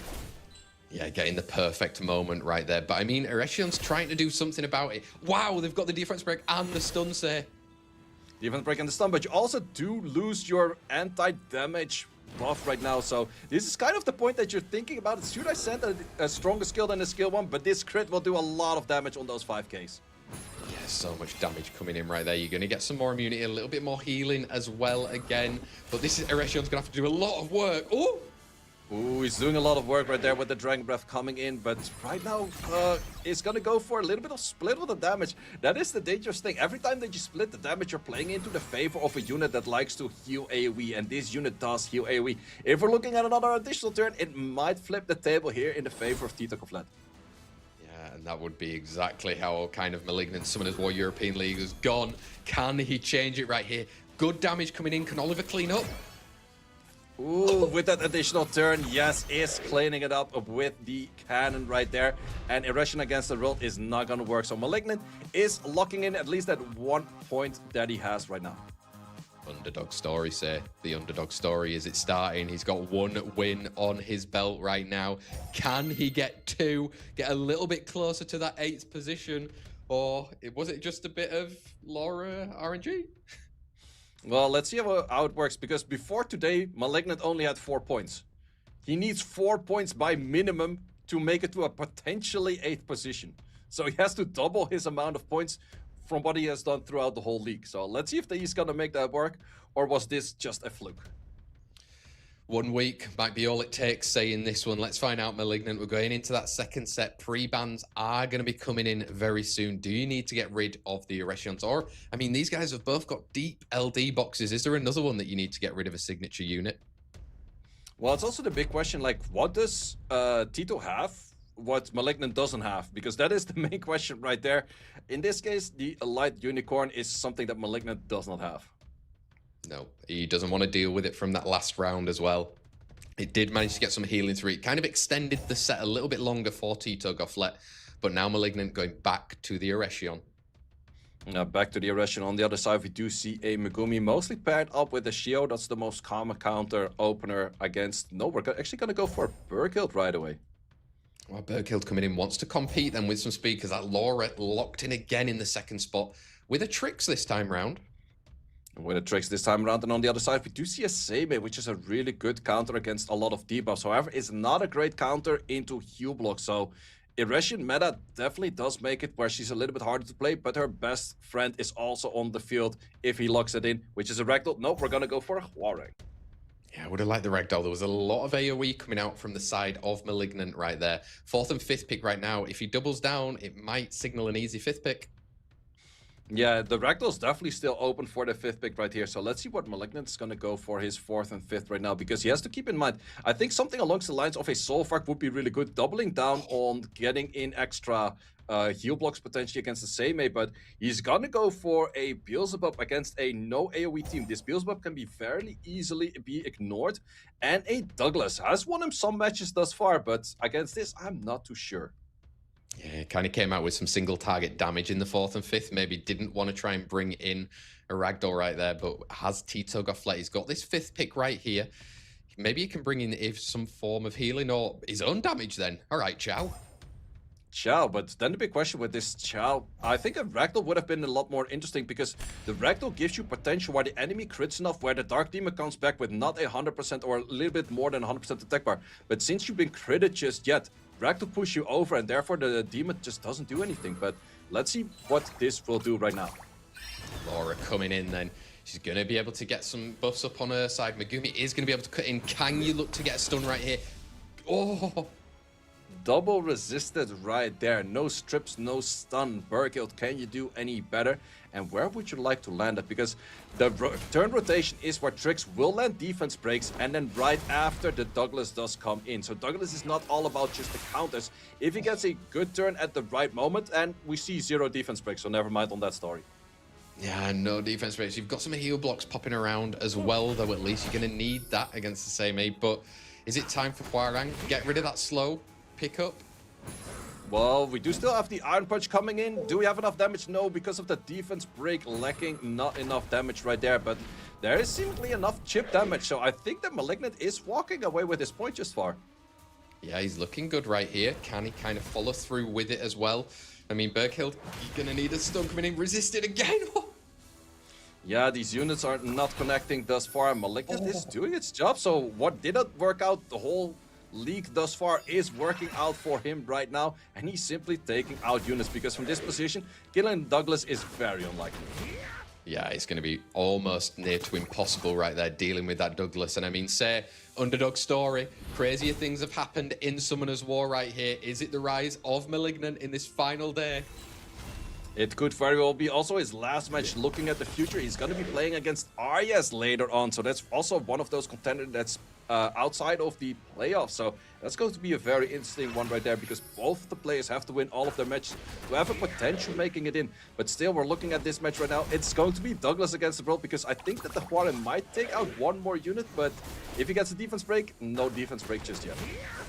No, and he's hitting into that Douglas. He's going to get some revenge coming through as well, saying now it feels like it's in the hands of Malignant.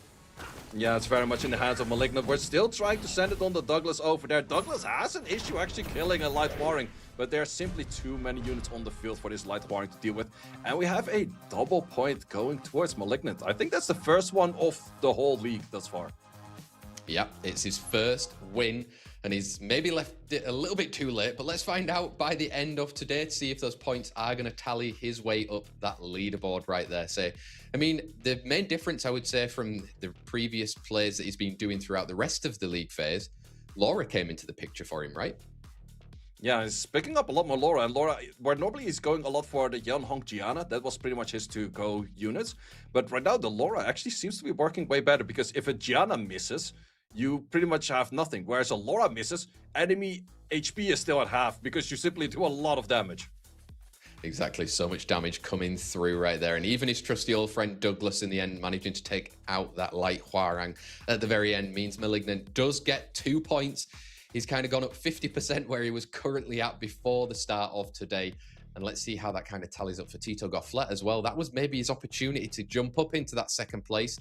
Now he's kind of sitting as a little bit of a waiting duck to see if he can actually make it still in that very top 4 as well. So we'll find out exactly how that looks by the end of today for everybody to see. Next matches, still plenty more to come here in the Summoners War European League, however. And we have got for you Smokes versus Aryes in that next one. So Smokes' is the last match of this league and really needs the points as well, right? On 9th. Yeah, Smokes is currently sitting at 9th, and he currently has 7 points, so he could make it all the way to 9 points by highest, which would mean that he overtakes Scribble in current state, but that's only current state because Scribble and Ismo are currently at 8 points both, so he could overtake those. But then also these players still have more matches to play. So this is one of those matches where Smokes is going to be looking at, I got to win this one, and then I need to see Scribble lose. And Scribble's looking at this one, I need to see Smokes lose. So that's going to be interesting as well. I'm sure he's in chat as well. So he'll be watching with eyes right there. Who are you giving it to say? Is it going to be the Smokes dream? Well, I would say I've seen Smokes play on the leaderboards these days. He's locking in a lot more aggression kind of playstyle, and it's working out for him pretty well. Plus, he picked up the Dark Aragon, which is the strongest LD from the current collab and a very strong unit overall. So that is at least a potential must pre-ban, but also very strong potential to have on the field. In a smoky room, tell me how I'm meant to breathe with no air. Can't live, can't breathe with no air. Say it's how I feel when you ain't there, mate. Let's find out in this one. Smokes versus Aryes in our Summoners War European League right now. Pre-bans Hagan and Yonhong with an Erection. What? I'm still cringing here for myself and the whole rest of the chat, but that was actually amazing, not gonna lie. What the hell was even that, brother? As well. What the hell was even that? Well, we have on the field right now common counter from Aryes that we actually see the Thai players, but also Korean players do. Into the Erection, you go for an Oliver plus a Shiho. I have seen a lot of players do it. I'm not too sure if I really like it thus far, but on the other side, we lock it in a lot of LDs. Yeah, we're going for it. Looks like an Exodia comp again from Smokes. He did it once before in this league phase as well. How is Aryes gonna look to respond to this one right here? Like you said, Smokes needs those 2 points. Aryes is set out with some speed and a contest almost. Do you follow it up? Oh, maybe a different angle. We're gonna go for a different angle, definitely more of a bruiser angle, and I think that plays in the favor of Smokes because right now Aryes could send out the full speed contest. No, we're actually gonna go for a heavy bruiser, but also picking up the unit that Smokes really does not like to play against, which is the Water Gandalf. However, the damage output from the side of Aryes is super low. If you were to lock in a gap cell right now and maybe even a Lucia or any kind of units that have some healing in there, you could have a very good match. But he's actually going to go against it, and he's going to go for a bruiser style. He does do more damage. Yeah, we've got Legolas coming in. We've got Josephine. Layla, very quick on that last pick as well from Aryes right there. Are you going to respect it, or do you want to get rid of that Gandalf? I would say respect the Layla, because that's a very annoying unit to play against. But the Gandalf might be difficult, but I think if you leave the Layla in and she gets her turns off, we have seen that before with Rexaz, it is very difficult to play against. It is Gianna being taken out and that Layla then into our Summoners War European League match 6. It's Smokes versus Aryes. This is kind of a bottom of the table clash right here. Can Smokes get it over Scribble? Let's find out. Yeah, let's see. First of all, we have to land this alter ego. I've seen it miss a lot today, and it's landed on the very last hit right there. Even if it's on the last hit, it's still on one of the hits. Say Josephine can look to cut in right now. You can almost get a strip, maybe Provoke coming in. Does get it on that monkey as well. Let's get it on the monkey. We're going to go for some Dragon Bombardment right there. And he doesn't land it on 2 units, which is very bad for this additional turn right now. Otherwise, you could have taken a lot more attack bar from the 2 other units. Yeah, the moment when you don't get it right there. But wow, Legolas plowing in some good damage already. Yeah, Legolas, if it's on good artifacts on a good set, we have seen it on Violent, we have seen it on Swift, but it can do a lot of damage. And if the Oliver isn't super high on rune quality, ooh, the additional turn it's on Violent, and we're not looking at any buffs on it right now, so it's just clean damage flying in right now. Triple hit, doing a lot of damage, but also the cycling is coming in. Another triple hit right there, simply taking it out clean. Great pick right there. Damn, Legolas coming in clutch right there, then managing to take out that unit. You've got Josephine coming in. You do get that stun as well on the monkey. He's going to have to cycle through if Aryes has got any chance. Yeah, he's gonna cycle those in, and also the Gandalf has to start picking up pace of landing those shields, and then after the shields also going for the cleanse. But does he take the guaranteed additional turn that he seems to be having? In this case, yes, he did. He does manage to get it right there. Water Gandalf coming in clutch for Aryes, getting up some more shield, some reflect as well, and that's good damage coming back onto the Aragorn. Yeah, that's also, I'm not too sure about using the skill 3 at that moment, because it pretty much gave a full turn to the Gandalf. It cleansed everyone while at the Gandalf, whereas I think a skill 2 would have probably added a little bit more value. Definitely would have right there. Is he going to get another little turnaround? Not quite there. Legolas's time to shine here, say. Defense break attack with speed buff, and not as much damage as I was expecting. So maybe a little bit more of a squishy side on the Oliver, but not as much on the Shiho. So we're not dealing as much damage just yet. But this is working out in the favor of Smokes at the moment. It is. Smokes needs those 2 points to jump into our top 8 right here. And it's looking somewhat good for him. Yeah, it's looking very good. This Legolas is actually showing a lot of work on this matchup. And that's just the strength of this unit. It is definitely an RNG unit itself as well. It can hit 2, it can hit 5, or somewhere in between. But if you get those right hits in at the right moment, he can get a lot of absorb, a lot of attack power, and a lot of damage. He can, and Aryes calls it a day on that set right there. Smokes taking that 1 point that he needed. He's now equal with both Ismo and Scribble, who are in that 7th and 8th position at the moment. So he needs that extra point to at least be sitting and watching the rest of this competition with less nerves. Yeah, let's see if he's gonna make it once again. Also, Dark Aragorn was a very strong unit in that previous round. Is it gonna be banned out in this one, or is Aryes looking for a different ban? Let's find out right here. It's 40 seconds to decide if Smokes can get that extra point through. And we have got the Aragorn being banned out. Didn't want to deal with it. And Smokes doesn't want that speed contest with a Shiho. Yeah, let's see what we're gonna go for a first pick. Is Aryes also locking in Eretion on his side? In the very first week, he was actually locking in very creative things with the El Sharion, just simply sniping out Sonias and stuff. Too bad we haven't seen all too much of that later in. He's more drafted towards the meta, but let's see if it works out this time around, because we're actually gonna go for a Marsha. Yeah, Marsha coming out with the Hairgang. A little bit of an older style then, I would say. Smokes still contesting that first turn, wants to get in the damage. Can he get that control coming through? And that's a sign of, yes, he wants that. Yes, he definitely wants to go for the damage, but I'm not sure if I'm liking it that much, because the Athena, I really do like the Athena, but also he's looking at a lot of problems for this Hairgang right there. And I'm also really liking this Beelzebub. Would have maybe rather seen a second speed lead for the Athena to potentially contest the Yanhong, but maybe I also already knows, like, I'm not that fast. Yeah, maybe not. Maybe he's got a different build going in there. Smokes with that 5th and final pick then right now. He's got to try and deal with, like you said, a few of the passives that are out on the field with the Hairgang and the Beelzebub, and what's going to be his solution. Ooh, resetting that is a very solid solution with a Veronica, and I think Veronica probably does get the respect ban, because Veronica is super hard countering both the Hairgang and the Beelzebub. Let's see if she is respected. It's been a while since I've kind of seen her around the drafting phase, say. It's definitely still a very strong unit. It's definitely one of those with the double resistance check.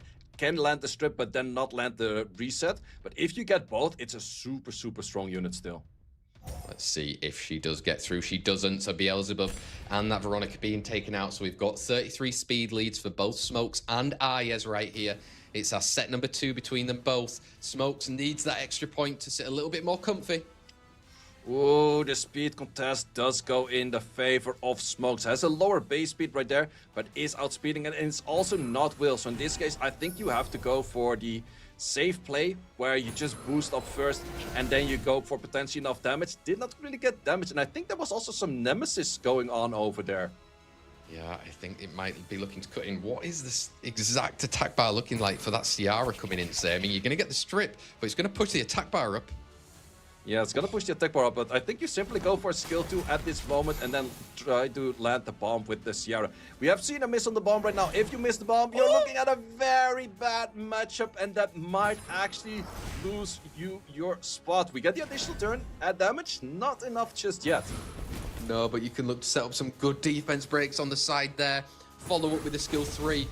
Is it again the time of Sierra to ruin people's dreams? Yep, it suddenly is. It happened to many people in the past, and it's definitely still happening here right now. You need to connect those bombs to get anywhere. That was definitely a 15 resistance right there, because this Athena is absolutely not at max resistance.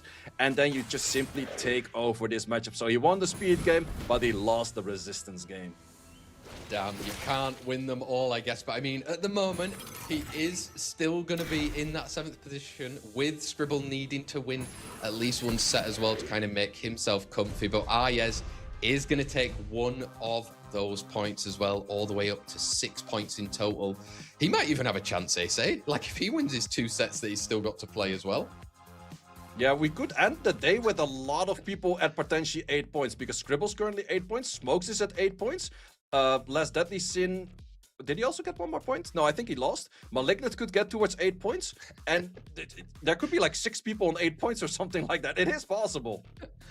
Oh God, guys, make sure you're not going anywhere, because we are going to be having those kind of tie-break matches at the end of today to see if people are on the same amount of points. I'll explain that a little bit later, how we're working out the exact positioning for those people until we get there. Let's not have to worry about it, but there we have it. Managing to split the points again, 1 apiece between Aryes and Smokes. It's going to be a nervous watch for the rest of these matches for those players, say. Yeah, it's also the drafting style into a Heigang in this version. I did not really like it that much, because he sent in a Sierra plus a attack bar booster into a Heigang where you already have issues with the Heigang and no real answer to the Heigang. So I think he should have had an answer for the Heigang in his 3 and 4. And then he would not have a guaranteed ban on his 5th unit, and he could have had a better draft right there, I think. Hindsight, it's a beautiful thing. Sometimes you got it, but when you're in these positions right here, it's very hard to be there. And actually say we've got Last Deadly Sin again coming up next as well. I didn't see that early, but he actually had 3 matches today to really jump up the leaderboard. Wow. Yeah, I also did not notice that he's playing 3 matches. Very true, because I was like, oh, I saw him twice, then he's probably done for the day. But no, he has 3 matches going in, so he's currently seated at 7. If he takes 1 point, he's also at 8. And I mean, Ismo is currently at 8 at least, though. So it seems like 8 is the magic number, or maybe 9 is the magic number now. Yeah, I think 9 might be the magic number, because if they take 1 apiece, it would bump up Ismo to 9 points. But then it could be Ismo on the 7th position, and everyone on the 8th position is kind of in the race for their 8th spot as well, which is kind of funny. 8 points, 8th spot. Damn. Deadly Sin is in the name. Will he be last place from this game? I'd rather be is moving on up, is moving on out. Let's find out if he wins Cadiz ban with an Aryes, say. Yeah, it's funny how the Cadiz is just taking the bans, and I'm curious about what kind of set he's on. I'm not too sure if he violent on it. It's definitely on Revenge, but is that just a super fast violent Revenge, or is it Swift Revenge that he's using on it? I'm sure he'll share in the Discord later on, saying we can find out and see exactly what worked for him. He's gone in for that Xingje 24 lead on his side. How is Ismo going to look to respond right here? We've got Megumi and Shiho. Megumi and Shiho, the most common units, but also commonly answered by a Josephine and a Gandalf. If he goes for the Josephine Gandalf, I also do know that Ismo will pick up his Legolas, so therefore he does not go for both, but he's actually locking in a gap, so to kind of prevent the enemy for taking a gap. So, but it's still a good option for Ismo, or still potential option for Ismo to go for a Gandalf right now. Let's see if he decides to take it away then in that 3rd and 4th pick. Like we said earlier, with the points, he still realistically wants to get at least 1 set win right here to have a little bit of a gap to the rest of the guys that could end on 8. And you've got Okeanos and a Gianna. Ismo is saying like, oh, you bring anti-stunts, I bring all of the stunts. I'm not too sure if that is the right strategy, but it is a strategy nevertheless. It's still a strategy. Let's find out if it works, they'll say. Do you think it will? I'm not too sure, because in the end, if you did your homework, you also know that there's an Ongyuki, and, well, you can bomb it and then dot it, but we respect it in this case. But Josephine, well, if you stun it multiple times, it doesn't proc out. It could be a thing right there, but it is a dangerous play to, or a dangerous match to play. Let's find out. Last Deadly Sin versus Ismo right here. Shiho, over to you. Shiho, can you connect your alter ego, and where do you land it? That is also the big question right now. Because on the monkey is a wrong element, and therefore the Giada does get her skills off for a critical error. This will probably stun at least something. Yeah, but you're getting those stuns coming through. She's trying to make it work, but I mean, getting that provoke on the Okeanos is huge as well. Yep, he's sending that. I would have done the same, tried to get it on the Josephine, but in the end, Josephine did not get the stun, but we did get the additional turn. But so far on the side of Last Deadly Sin, not too much damage has been going out just yet. Not just yet. Monkey coming in, getting the defense rate coming into that Gianna as well. I mean, she's stunned, she's controlled. It's not looking good for Ismo there. Yeah, the big question is, can you get your Okeanos online? That is going to be the real question. We have some all or nothing. Can we get the all? We do get the all on a very crucial target, which is that Josephine at the moment. Yep, not quite yet. Coming in then, we've got that Megumi going through. Can he look to get another stun going around? Yeah, stun. Or do you go for pushbacks somewhere? No, we're gonna get another stun. Does not get stunned in the process, but that additional turn gives a chance for a Josephine to get on higher proc rate. Does get the higher proc rate and is managing to stun. Not stun the Okeanos. 75 rate of the Josephine is not helping out Last Deadly Sin right here. No, it isn't. Ismo, over to you. You've got all of those skills available. Does get the cool time coming through there. I mean, Josephine keeping her controlled. Yeah, keeping her control very important, but also we have the Inosuke. The moment the Inosuke takes a turn, it can be AoE provokes, which are very deadly. But first of all, we have some more alter egos coming in into the Okeanos, moving right next. Yeah, get some damage coming through then if you are Ismo right here. Got that skill 3, you're going into that Inosuke right now. Okeanos with that skill 3 as well, you want some stuns. Oh. Does get a good bit of stunts, but Gapso is still there, is able to cleanse something, and the Inosuke is also the hardest to land debuffs on, so if he gets a few good skills off, he can still flip this match. Yep, I mean, it's a bit of a longer set than usual than what we've expected today so far at the moment, say, and it's looking like it could go a bit longer here. Yeah, definitely could go a bit longer. We have the Devour coming in. Do we land all provokes? We do land all provokes right there, except for the one unit with the immunity. Additional turns flying. And that also helps it where you add a lot more damage to the table of those units for skill ones. All or nothing in this case, more of a nothing than an all. Yeah, it didn't quite manage to take out that fire Inosuke right there, saying, I mean, Josephine, if you get some additional turns, you might get a passive soon. Ooh, great timing also for a stun, so that's enabled the Gapso to take more healing towards that Inosuke. So Inosuke is here to stay. It's a difficult unit to take down. It is being stunned right now, and it is taken down, but we also have trading blows for stuns. Yeah, and this is the opportunity right here. You've got Josephine coming around very soon. She's going to need to get some stuns or provokes. Oh! Ooh, interesting style on trying to get that in right there. Was a good timing for the stun, but the stun did connect on the enemy side. And if you land the stun right now, you will be fighting more passives, which is one of those things this late into the game. Fighting more and more passive, fighting more and more of those shields is going to be a rough thing to do. Definitely is, and I mean, right there, you've managed to get the provoke coming out as well. Josephine, is it going to be Last Deadly Sin's girl? Yeah, that's going to be the big question. We also have a rotation on the Monkey potentially, but misses the defense break, so we're gonna have not that much damage. Monkey could have been taken out, but is stunned once again, and he's not going to be able to cycle out of that. And Gapso has a perfect rotation for a cleanse. Yeah, coming in, cleansing through those defense breaks off the side of Last Deadly Sin. If you're Okeanos, you really need to do something huge. Oh, I think that Ismo was holding off his turn for just a little bit longer. Wanted to go for the reset into an additional turn into the Rain of Stones, but it was interrupted by this Jinx showing off. Elements don't matter in this game. Be stunned again. They simply don't right there. Last Deadly Sin getting a point on the board right there at the moment. See, he's joined the lucrative 8 club that everyone seems to try and get to in this Summoners War European League, right? Yeah, we have a lot of people in the 8 club right now. Really a lot, because Ismo is still part of the 8 club as well. But there's one question. Can Last Deadly Sin be the first one to be in the club of 9s? Yeah, I mean, so, you know, it's a VIP club. Is he managed to secure his ticket all the way there, Last Deadly Sin, or has he had a few too many sins along the way? Pre-bans to come in. if you're Ismo, you might have to deal with that crazy build on a Cadiz as well coming up. Yeah, crazy build on Cadiz, and do we have some trauma banning? This is the best banning I have seen in all 6 weeks. Thank you very much. Now we just want a full-on cleave, right? Yeah, full-on cleave, both sides. Speed check it, cleave it, let's go. I'm loving this kind of style. If we have pre-ban in the Special League, I would like to see this in every match in the Special League, but we have no LDs. There we go. How to make Say's day right there. Take out that Water Gandalf and Josephine. And we're seeing Ismo compete as well with the first turn and even Last Deadly Sin as well. Yep, we're gonna go. Well, this is actually looking very elemental heavy until that point of the Pontus, but I'm liking the styles both sides. It is speed checking. I do have to give the favor towards the 33 lead, of course, because it's just simply faster. We got double 24 lead on the side of Last Deadly Sin. So is he going to be aiming to banning out the Eresion, or is Ismo even going to be locking in 2 speed leads in this case? It's up to him, 4th and 5th pick right here. He's kind of put himself a little bit into a corner of trying to go into there, but you are going to compete against a Sekhmet with that speed as well, so.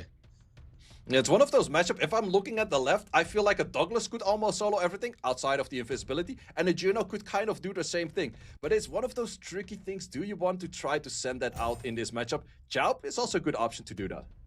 Yeah, Chow coming through. We know how good the damage can be from these types of players with the runes and artifacts that they're running on their 5th pick for Last Deadly Sin then right here. Could be a lot of things. NFL, good. I was also thinking something simple along the lines of a Raccoon, ban out the Chow and then Bruiser it out, because I think you have very good passive setups to potentially Bruiser it out. Let's see, Annabelle taken out, Eresion also being taken out, so Last Deadly Sin is going to have a speed lead option going into this final set of the match between these players, and an attack lead on the side of Ismo right here. Let's find out, are you going to get to the 9 point, or who is going to get to the 9 point? Yeah, someone's gonna join the club of 9 points, and Ismo is very fast on that Asher, but not fast enough for this segment. Segment also finally does connect her skills. Yeah, she does manage to get off right there. Maybe you're looking to try and get that boost. You need to somewhat reset as well that Pontos at some point. Well, the thing is, if you go for the boost right now, you would also make it where your unit would get provoked from this over here. So I like the style where you simply don't do it just yet. However, you will get the skills off from this Pontus, and we're trying to take out the monkey first, but that is a wrong element right there, so it's harder to take out. Definitely harder, and that's why he hasn't. Gianna was reset by that Sekhmet, so it's going to take time, but she's trying to cycle a little bit. Cycling does work out for her right now. We have some monkey skills coming in. Oh, resisted over there on the defense break. He definitely would have liked to see that defense break over there. But now it's all eyes on this Segment. Or is Segment the target for the reset? Is the target for the reset, and Okeanos now landing the double hit. They actually get the strip. Just managed to get it. Eshe now can use that skill to get some sustain coming through, and those speed buffs as well to try and get cycling. Yeah, Gianna taking that extra turn helped her out, getting that cycling in for that bomb, and this bomb is here to stay. So the Inosuke now has to start looking at a lot of stuns, making it work, but no stuns thus far. Yeah, bit of a waste, I'd say, if you're going for that skill 3 right here, but he's going to send it anyway. Yeah, it's gonna send it anyway. I think it's mainly to not get any skills off from that Sekhmet, and that's helping you out to not get any defense breaks on you, so I do understand that right there. But as Gianna now looking at the defense break, is something for the Inosuke to work on, but looking forward into this match, Inosuke probably is gonna fight the Chow, and that's a matchup he does not like to play against. No, he doesn't. He can't quite get rid of that monkey just yet. Chow can look to clean up the business right here, and like you said, Chow's looking strong. Yeah, Chow's looking very strong, so you have to take it out right now. Damage is not really coming in back and forth just yet. I don't think... Ooh, an additional turn right now would be really in the favor. Nope, does not get it, and I think Ismo is very happy about it. Very happy, and even gets the cool time to add a little bit more around there. And look at this. I mean, Chow coming to stay. From previous years, say you used to hate him, but look at him now. Yeah, I used to really not like this unit, but in current state of the game, he has a lot of great counters where he does have good matchups against. And in this case, I definitely do see him winning this match, because in Inosuke, I don't really expect him to be winning against the Chow ever. No, and I mean, there you've even got the stuns coming through. How much skill too? We go through 20k easy to take out. Ismo managing to join that famous 9 club now and get a little bit closer to our playoffs in the Summoners War European League. Say, Last Deadly Sin put up a grand fight and is still part of that kind of 8 crew. But I mean, who else can look to jump over him? in this league and get to the 9. Those people that were watching were probably on the edge of their seats hoping for an Ismo win. Yeah, so Ismo also still has one more match, so he was the most likely to jump up from the 8th club towards higher, which I think will also guarantee him a spot as number 7. So anyone else right now that's just outside of the playoffs is only playing for that 8th position in the 8th club. Let's find out. A lot of 8s. 8s all over the board right there. Let's see who can make it count and join us on Saturday, the 4th of April for the playoffs, which are going to be taking place very soon. The higher you are in that leaderboard, the better seeding you'll have, the potentially less matches you will have to play. But who cares if you're not even there? You just want to be there. If there's that one spot left in 8th position, let's see who takes it by the scruff of the neck and joins us all the way over there. Plenty more matches. And we have a 1 against 1 for less deadly sin. Oh, yep, you were abducted by the aliens for just a second once again, but I think you're back already. Next match that we're having is going to be Obabo against GutsTheBerserk. Nice. Well, the aliens told me that it's going to be a 1-1, so they've already told me. So we can just skip this one, right? That's an option, but I think Guts definitely wants to play this because Guts has an option if he wins this one and he also wins against Ismo, that he would make it towards top 2 because Guts is currently seated at 11 points and that would make him towards 15, which takes him higher than Pavik seated at 14 at the moment. Let's see if he can make it work then right here. Guts versus Obabo. Do you think Obabo's going to have another chip in his armor or what do you reckon? Well, Obabo has been playing very flawlessly at the start of the seasons, both in Swell as well as on the leaderboards. But as of recently, he's been losing a little bit more. So I wouldn't be surprised if this is a 1 apiece. Let's find out. This time it's brains versus the beauty. I'm not saying Obabo has both. I'm just not saying it, okay? Let's find out who they are going to be taking out. It's going to be Heigang and the Eresion coming out already, say. Also interesting to once again see the Eresion being a pre-ban when your enemy doesn't have first pick. So you're pre-banning your own Eresion in this case, and also therefore guaranteeing the Eresion in the next patch to your opponent if he doesn't do the same thing. And now we've got the Vanessa coming in from GutsTheBerserk then right here. Obabo, how are you going to look to respond right here? Are you still wanting to make a statement and really have a gap at the top of this leaderboard? Well, it's also the style of Guts on the other hand. It is a counter argument for that, which is very strong. The most common speed lead that Obabo play is a Vanessa or an Eresion. And the moment he went to the Xingzi were the few matches where he actually lost. So he's kind of playing around that style. And we have a double Oracle Harvard right now from Guts. Yeah, Praha, it's the unit he's been going to a lot during the Summoners War European League. Opting to change them right now. Maybe saw what the other Oracles have been doing today with a lot of bomb misses and going, nope, I want a bit of Josephine. Yeah, a bit of Josephine, bit of a more stable unit with his Pater, also very high on the damage we have seen it thus far. Let's see what Obabo, going back to the Misty, going for a Bruiser style, it seems. Can also still have the Inosuke. Not the Inosuke, the Zenitsu. A lot of those kind of names out there. Yeah, we're going for Rakuni instead, though, just bringing a little bit more sustain. Setting up, like you said, for that Bruiser style. It feels like Guts has already put himself into there as well. And okay, Coco, I see you. Is already countered by the Shio, so it's a little bit of a dangerous unit right there. Carno, which actually Obabo used earlier, did not work out for him in that match. But I can see a good bit of value on the Carno in this match because of the slows. And actually has a water Inosuke potential over the guys that know an Anavel. I'm liking the Anavel a lot more because it adds more to the team. Yeah, if you've got a Zenitsu, I've also got a Zenitsu, but it might have been the dark one, it's the water one. In that case, we've changed it out for an Annabelle. Again, going into that Bruiser style right there. Maybe needs another sustain if you're a Barber. Yeah, I kind of like his odds of going for the Unicorn on Light. That will provide him a lot of immunity. Or also another source of immunity is that Shizuka. Yep, it is if she gets through onto the field right here. And you obviously want immunity on your side to play around with. So Annabelle being taken out and that Shizuka as well. So likely taking speed leads. A 24 versus a 33, I would guess, going into it for a Barbo versus GutsTheBerserk right here. It's our match number 8 of the Summoners War European League right here. Taking a little bit more time for this one, eh? Yeah, definitely take a little bit more time to, in the end, probably at the last second still find ball speed leads. No, we're going to go for an HP lead on the Cardinal. Very interesting. Is he maybe trying to outslow the Xingzi or something? I mean, this is, let's see right here. He's going to see if he's getting the turn. We're going to have Shiho coming in. Can you look to get a stun right here? And who are you even going for? It could also be an option to maybe try to add more damage to the side of Guts, because he has 2 scalers from HP on, or HP scalers right there. So that could be an option that he's kind of aiming for that. Yeah, and already getting that passive back up on the side of Josephine for later on during this one. But eventually, Raccoon and Misty will start talking. Yeah, Raccoon and Misty, and they love to talk. They have a lot of damage coming in. And let's see if we right away get a defense break on this Misty, because that's the big question on the Misty. A defense break early land is very strong. If you don't get it, it doesn't do as much, and it doesn't even break the shield just yet.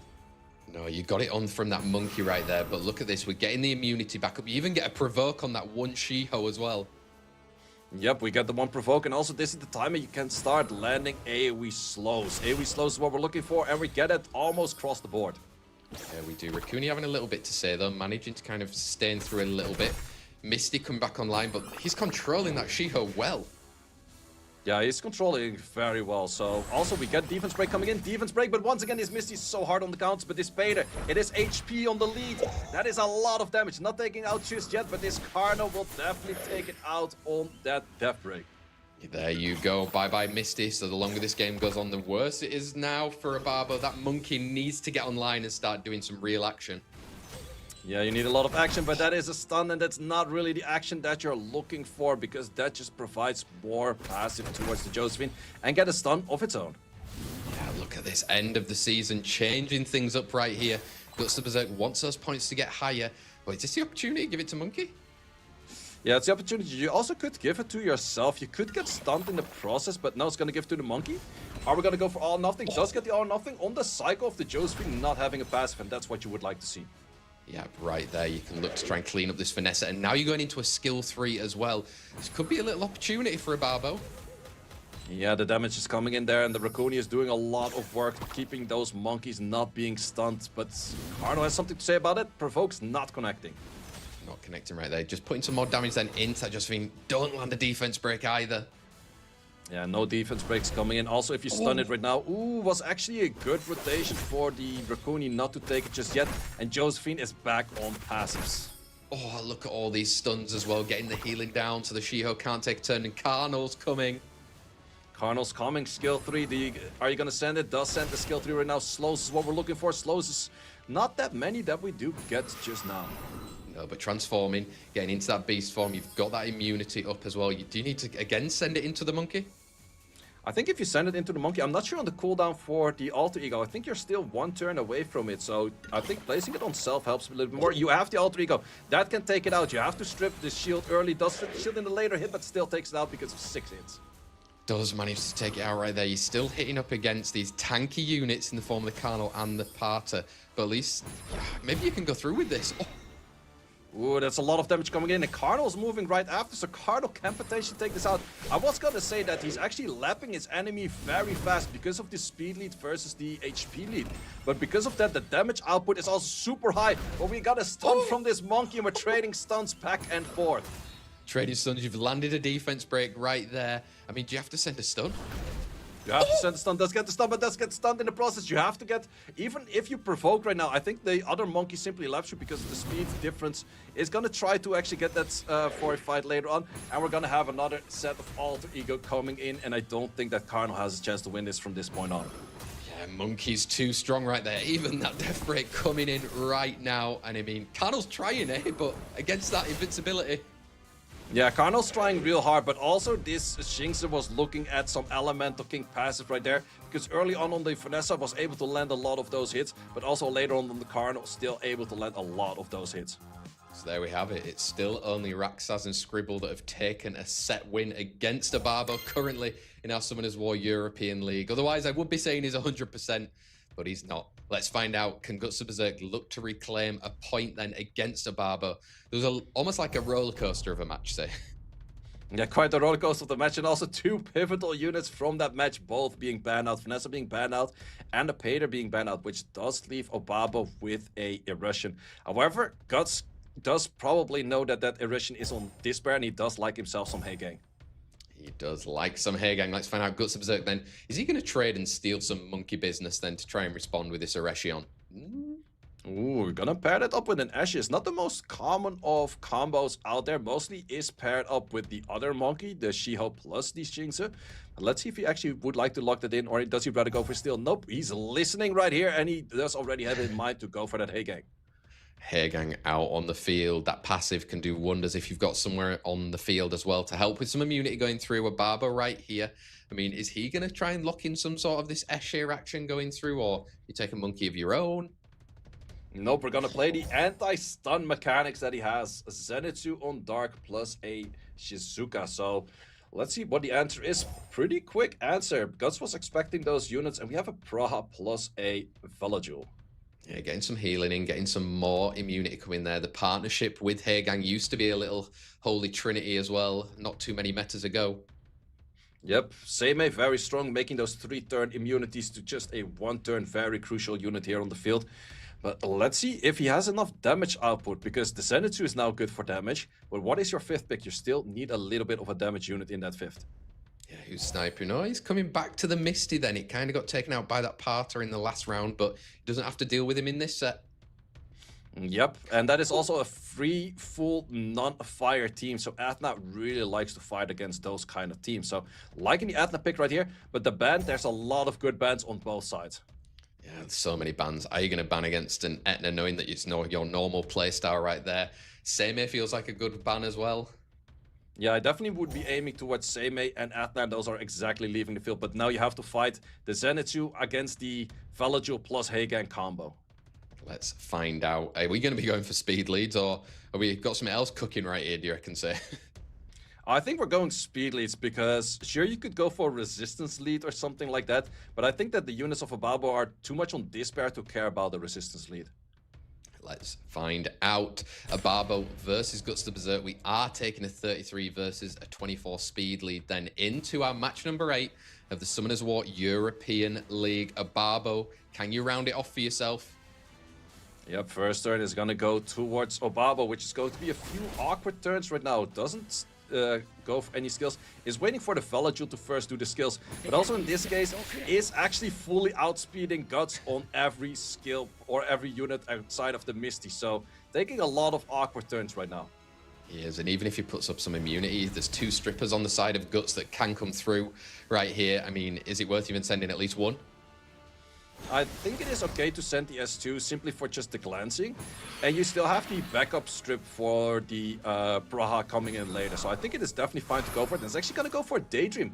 Interesting playstyle to go for Daydream this early, because only 2 units you can land it on, but it's 2 crucial units that could mess up your sustain. Yeah, exactly. He's getting through these units right now, but will those defense breaks still be on there as we're going turn cycling eventually? Ooh, turn cycling, but all of the units on the side of Guts are moving in front, so that's a lot of damage potential coming in from all of the units from Guts. Yeah, it is right there. Look at that Zenitsu, not looking super healthy right here. Going into that monkey, doesn't want to get some revenges coming out against him. Yeah, Pra simply takes it out, but we also have the Shizuka taking the additional turn, but right now, even if you send the skill 3, it doesn't do enough. Try to get the strip on the immunity. Did not get it just yet, so that immunity is sitting very nicely over there, but you are going to lose that immunity fairly soon right now. Yeah, immunity going away, and Shizuka with that 100 res, it feels like, against her right here. She's going to have to do a lot of work, get some skill 3s, and keep reviving. Also, that Velajul had a very awkward proc, because you want to proc on your 1 off turn, but if you proc on the 1 just before off turn, you're going to be really unable to be hit by any kind of CC. So Shizuka is going to have a super strong turn right now. Yeah, she is. She's got all of those debuffs. Oh, I mean, there was a lot of resistance on the Velajul, but did get the stun. Yeah, did get the stun. That's the most crucial one right there. Also, no defense break on the side of the Pra. Otherwise, this Pra would have probably not been on the battlefield right now. Do we get additional to this? Yes, Velajul is doing the typical Brazilian Velajul style, stunning out of or proccing out of that stun. Velajul doing Velajul things, but now you've got that Zenitsu, you can look to try and confirm a kill right here onto that Praha. Does manage to get it out, but Shizuka's not looking healthy. Yeah, Shizuka's not looking healthy, and even less healthy looking is that Dragon Warrior over there. But then again, there's still a Misty on the field. With glancing, it does have a little bit less of damage, but I see Misty still having some potential, but the defense breaks aren't really helping him. No, they're not, and he's going to be starting to cycle so fast right here, but can the Velajul, Heigang, and the Monkey get the business done in time? Yeah, that's the big question. Also, pushbacks. Do you get the pushbacks? Does get the pushbacks right there. This Valaju has been looking at a good bit of chunk of damage right there. And we're looking at very low HP. Can we get a additional turn to get some soul protect in or revive someone else? We cannot get it just yet. How much healing is this going to do? Defense break coming in slightly late, so not too much healing coming in just yet. Yeah, so much late with that defense break right there. I mean, he's maybe not even going to get a turn off right here, but Shizuka will have a revive eventually. Yeah, Shizuka does have a revive. You can go for the revive on the Zenitsu. Zenitsu has skill 2 available. You could potentially stun the whole field. Can you actually get it? Does not get it on the Valaju, and Valaju lost some Sanctuary in this moment. Yeah, managed to tag through. You can still get rid of that monkey though, right? I mean, it's going to be so tough for Obabo, and maybe Guts is the one to chip a bit of the armor. Yeah, we're definitely looking at a bit of a chip of the armor. Heigang is adding more salt to the wounds by simply adding some stuns. We can go for some all things in nature right now, but we're just delaying the inevitable, which is a victory for Guts. Guts sharing the spoils then with Obabo. So far, Rexaz, Scribble, and Guts then are the only players in our Summoners War European League to manage to take a set away from Obabo in this European League. Incredible to see. He's definitely going to be at the top of our leaderboard going into those playoffs, say. Guts still trying to climb slowly. Can he get a little bit further up right there? He does have the final match of the day as well against Ismo later, so maybe he can even get up into third. Yeah, well, I think third and fourth is kind of the same thing, because third will play against fourth, or will play against, like, on the same style at least.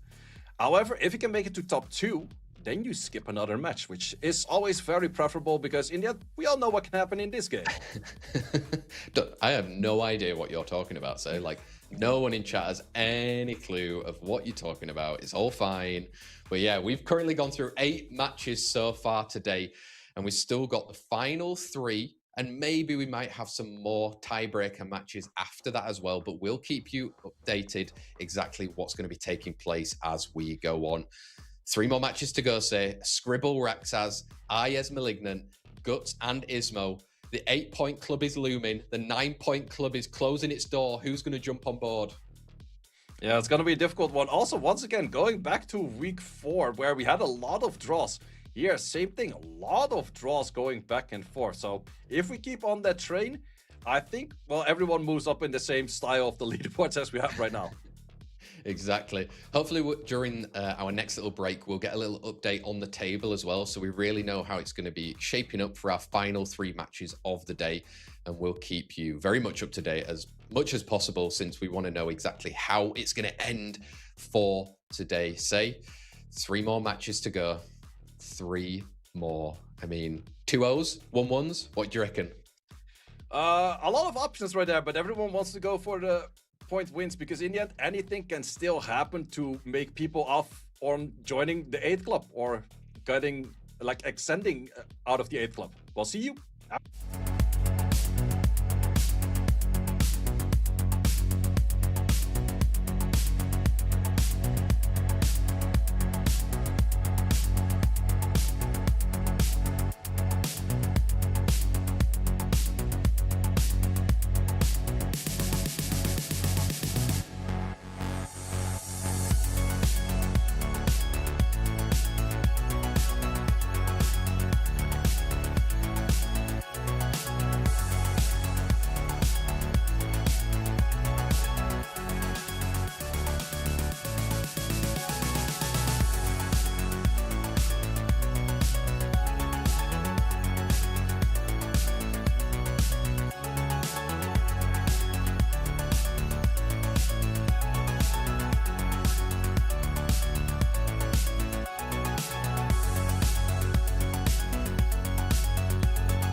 Hello, everyone, and welcome back to the Summoners War European League. We've been here for the past 6 Wednesdays in a row to get to this moment right now where we've got 3 more final matches, potentially a few more tie breaks along the way as well. But these 3 matches to round off what has been an incredible start to the Summoners War European League, as we will still have our playoffs coming. 12 players will be getting cut down to 8 after these 3 matches, and 8 being that magic number. If you're on above 8 points, it seems like you will be going to that Saturday competition for the playoffs. If you don't, we might have to say goodbye a little bit early, but we're here for it. We're ready to say it's been a wonderful journey so far, and I'm almost, a tear has almost come to my eye. We didn't manage to give a code out for them there, and we haven't had an updated part from the production from the leaderboard. Guys, just give us a heads up on that one. But are you looking forward to the final 3?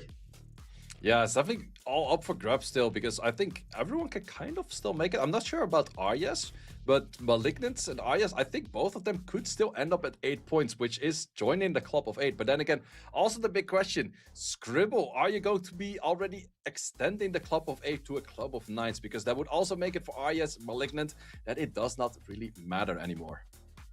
The hopes and dreams are in Scribble's hands, and that scares me, say. Does that scare you? I think that scares everyone here in the chat as well, so that's for sure. Let's find out. I mean, if you're going to have a favorite going into this one, are you going to do the commentator curse again or the requested one? The requested commentator curse once again for people that weren't here earlier for Scribble's match. Scribble asked me, I want the full force of the cast curse, and he's gonna win all of his matches 2-0. He disappointed me before with the 1-1, but that was a warm-up match. The man is gonna win 2-0 right here, right now. Let's find out. Say, you ready for this? Who am I? Wait, what is this? No, not another match with Jaegers. Nah, man, not another Jaeger match. Let's find out. Scribble versus Rexaz. It just reminded me of his clip of pulling the second Jaeger, man. That was legendary right there. Like that, some of those clips of those streamers are just artwork in itself and those kind of things. And Scribble pulling his second Jaeger, that was a really great one. They're definitely finding their pre-bans right here, taking 30 seconds. Most of the time they have their pre-bans found a little bit earlier. Maybe Scribble isn't too used to finding the picture of the Huarang and he can just simply not find that one. That could be a thing, but let's see what's going to be on. Wow, okay. Interesting to even ban those Twin Angels, right? Yeah, that's fairly interesting. Maybe it's also one of those units, I've said it before against Guts in particular, pre-ban that Praha, because if there's something guaranteed that you're not using, might as well pre-ban that. And anything else that most people use, you will also use. So I think that this is kind of the setup where Rexaz thought, okay, I will definitely not use that, so let's just move it out, because he does have a Burkelt, he does have a Jaeger, so he has the up in that. Let's find out. Quick lock-ins on Scribble's side. Oliver and that Berghild. Fire Megumi, and he's already taken that Jaeger on the side of Rexaz. Yeah, Jaeger is still right there. There's one unit that Rexaz doesn't have that Scribble does have, which is that Viva Gel, which once again kind of looks at a dominant position right here because there is a She-Hulk on the enemy side. Going back to his Lamilia, was pre-banned out by Obabo earlier. It's definitely one of his signature units these days. Can hit very strong, does have the same skill too as the Valeska, which is just very strong skill right there. But is it gonna make it to the field? Yep, and we also do have, last second lockout. I'm not sure if that was a timed out one. We're gonna see 15 seconds on the clock maybe right after that, but Okeanos on the field. Yeah, Okeanos coming out right there. Can he look to set up, get his own cool times? He might lose a race to a She-Ho if he manages to get through right here. 4th and 5th pick then from Rexaz. How is he gonna look to deal with it? Yeah, it's going to be interesting to see if he wants to go for a bruiser right now, or bruiser route right now, or he's going to go more speed contesting. And he's definitely taking his time right there. And we're going to go for an Aragon, which I mentioned before is kind of a offensive style for Wusa, plus his well-trusted Light Huarang. Yeah, so much damage coming through with that Light Huarang and that Jaeger out on the field as well. How is Scribble going to look to kind of tank up and take that damage? Well, he doesn't have too many form of AoE strips just yet. He has single target strips, but not a single thing on AoE strips, so that could be an option right there. But also the big question, what would you like to take down? I could also see potential. Ooh, we're gonna go for an Elena. Very interesting pick over here. Definitely something that Glorious in the chat would like to see. Yeah, can you get there? Get your slows going around, get those strips. Do you have to respect it? It is a well placed for respect, but then again, it also is only good if Scribble bans out that She-Ho. But in this case, we're banning out that Jaeger, so I think well bet by Scribble in this case.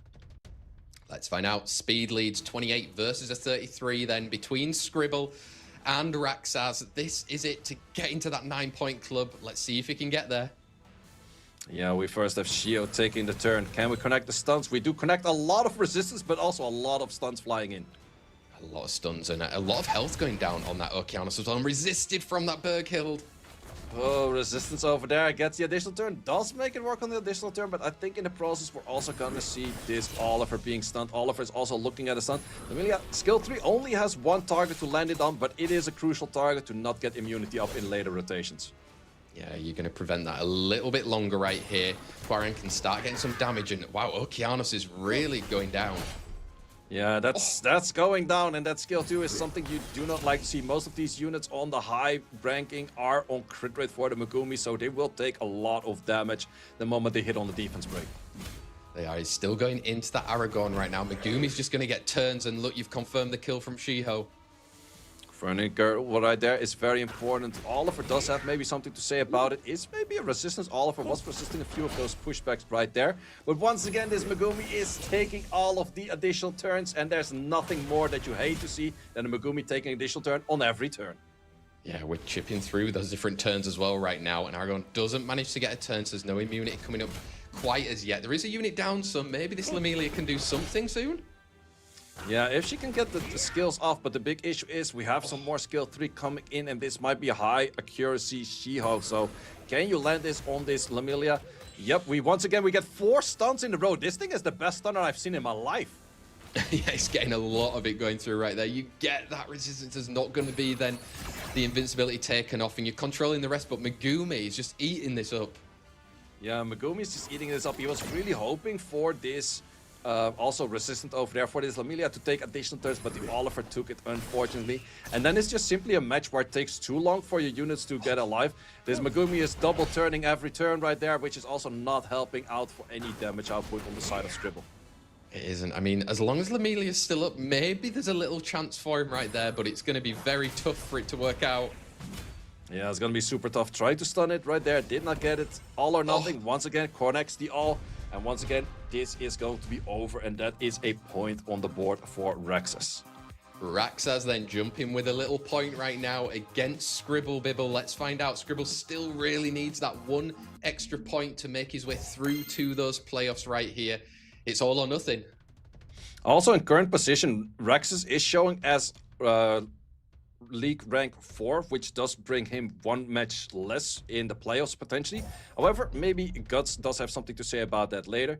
But let's see what's going to happen with this Irration ban and this Huarang ban.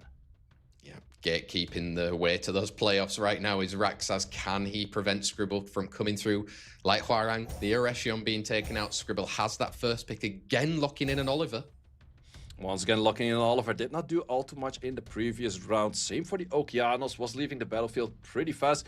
Do you steal the Jaeger in this position? No, it's gonna go for a Hey Gang. I think that's a very simple answer once again from Rexaz to go for Jaeger. Yep. Jaeger, bring out that damage. You don't care if there's immunity out on the field right there. You've taken it away from Scribble as well. And wow, a Lucia. Yeah, Lucia, we don't see it all too much, but in this case, it's super strong because all of the pushbacks that are happening are only halved. Plus, in most cases, is built on triple revenge. So any of the AoEs happening, 45% chance to actually get some healing. And we bring it back to a Tayor, Sean's brother. Is that actually gonna happen? I do like the pure vanilla cookie right there, but the Tayor is maybe a little bit far-fetched. You still have the counter on pushbacks with the Lucia, but I'm liking to see this being locked in right now. The answer with his brother. Let's get some Shan action going. Yeah, Rexaz, actually lock it in. Zerath, lock it in. I don't think you would lock in any of those units right there. Maybe he goes for a bit of a signature unit right there. But no, we're actually gonna go for content. We are locking in the Shan against the Tayor. I've never expected to see a match on tournament stage like this. No, Summoners War European League bringing you all the action. Remember, Scribble needs a point right here. She-Ho has been taken away, as well as the Elena. We've got speed lead 33 versus a 28. Scribble versus Rexaz. Summoners War European League bringing that action. Yeah, let's see. We have all of the turns flying to the side of the 33 lead. In this case, Megumi can do all he wants, but he's gonna be facing against that Heigang, so the turns will be going towards the side of Scribble without having any stuns on them. Yeah, there you go. You're getting that Teo coming in to take a move right here. And he'll be followed up by the rest of Scribble's team right here. That Heigang in a perfect position. Yeah, we have locking in slows right there, but not all too much damage coming in just yet. Also, not too sure about that reset over there, because that's looking at a stunned Okeanos in my book. Yeah, Okeanos coming through. Oh, he's gone in for the Oliver right there, getting the stun coming through. I mean, Teo can do a second hit coming very nicely. Yeah, Teor's damage is pretty good. Does have the same damage output as his brother, is on very low base speed, so you have to outspeed the enemies. But not too much damage on this super tanky unit of a Jaeger right there. Oh, big turn from the Megumi as well. Can look to get a stun and that pushback as well. Some cycling from Rexaz, and it could be dangerous. Could be very dangerous. Glancing, what do we have to say about this? Justice connects with a 17k, nearly taking out this Teor. He is. I mean, Oliver right now, maybe you need to just go on that Megumi so you can't get another turn coming through. Yeah, you kind of have to, but on the other side, the moment that Sean starts taking the skills in, it's going to be super deadly as well. Can decide to steal, but in the steal will also give it more bar, but at least will lower the damage. I'm not too sure if it's on violent, but we also have some soft potting coming out, and all of the units on the side of Rex are looking very lively. Stuns coming in, but 2 units cannot be stunned, and it's Megumi proc every turn. Megumi is loving the action that's coming out here for Rexaz. I mean, again, you can look to try and even get rid of maybe that Teo, going for the stun instead then. Yeah, could be an option right there, but not locking it out just yet. Glancing is also now on the hit, but one counter from this Jaeger will simply take out this Teo already. So, do you do it? Do you go for the counter Jaeger? There's one target to hit. Yes, and we're saying goodbye to this Teo. Yeah, Jaeger right now getting that threat state up. Yes, has glancing, but he's going to be annoying, and Scribble knows it. He's going to be sat in that 8th position right now, a bit of a waiting duck to see what the rest of the matches happen here. Say, Rexaz taking that 2-0, likely to have jumped him up into that 4th spot, as you were mentioning earlier, unless Guts has something to say about it. But interesting, bringing 2 different brothers, different players. Maybe the pressure got to Scribble a little bit. Yeah, he had a very good match against Obabo earlier, but I think the drafting style that he had this time around, not utilizing the Jaeger in his 2 and 3 position where he could have stolen it, and just simply giving the Jaeger to the enemy in such a strong Jaeger meta, was not that wise to do. And then also I would say Rex is very well played on the Lucia, which is not a common unit you see, but if you think about those units, it can be super strong against all of those pushbacks. Definitely can, and it's just proven it right there as Rexaz has taken a 2-0 victory against Scribble Bibble. 2 more matches yet to go until we might get to some different tiebreaker matches as well. So make sure you are prepared and ready for what's to come. Give all your support as you can in chat. We've still got our very last match of the day as well for this one, which is Ismo versus Guts. But just prior to that, we've still got 2 more players where it's maybe not as crucial anymore, but it could be the underdog story, say. Yeah, if Malignant takes 2-0, which then again, Aryes is also one of the just outside of top 8, it is possible for him to climb up enough points, because Aryes did came... Oh, wait, they're actually tied on points. They're both on 6 points. So whoever wins this one 2-0 will make it to the club of 8s. However, if they share a point, they're both on 7. So it's one of those things of like split or steal kind of styles. Like, do we either give or do we take away both on nothing? Here we go. Like literally, it's going to be all or nothing right here. You need to get 2 wins. How are you going to do it? Are you going to turtle up, go turn 2? Are you just going to cleave it out, say? I mean, is it? I think it's the underdog story. What about you? Well, it's the underdog story on both sides, to be honest, which is also kind of funny to have on a second to last match where both players could potentially still make it to that 8th position. So let's see what we're going to have for this matchup, because in the end, Malignant's LD box is very strong, but let's see if that does work out, because so far in the whole season, not that much just yet. Let's find out. In another dimension, this could have been our match of the day. Where is Doctor Strange when you need him, right? Let's find out. Pre-ban's already locked in. Yeah, we have both rank 11, so they're both on 6 points, and they're also both at the bottom of the leaderboard. So, yeah, that's going to be an interesting one there. Let's see who can take it. Maybe my joke didn't land there, say, did it? Not really. I was maybe thinking about other things. Easy. Aryes coming in then. Fire Megumi, we saw how he just did in that last match with the Shiho. Yeah, let's see what we have. Pretty common style. And also, once again, we have Malignant going back to the Yon Hong, which worked out a lot better for him in his first two sets that he was doing. So let's see if that does work out in this one as well. I mean, Laura, why not? Why not? Let's see what she can bring to the table. Aryes going in with that same A then. I mean, can look to eat something up, but Juno as well. Ooh, lots of strong passes on the side of Aryes. However, he's already countered by the style of a buff block or a heal block. But we add more heal blocks to the table. We're going very LD heavy on this one. And this is going to be a fast one. I can tell you that much. Yeah, all or nothing. This is why we came. This match, we want it to be a fast one. And let's see what happens right here. Speed lead versus that attack lead. Aryes versus Malignant. Both of these players need to win 2-0. That's it. That's end of the story. Yeah, are we gonna have Nemesis on this Obabo? It's very low. Also, we have, yep, Nemesis coming in. Nemesis is actually clutching, and also the Shio is moving right after. Big question, what do you take out? Personally, I would go for the Maximilian over here. It's gonna take out that, that's fine. If you then stun the Maximilian with this hit, then you have a good rotation. Yeah, oh, doesn't quite get it right there, sir. No stun on the Maximilian, and that might be very crucial right there. Maximilian could take out this whole battlefield right now. Let's find out if he actually does manage to get through there. Oh, and you get that turn.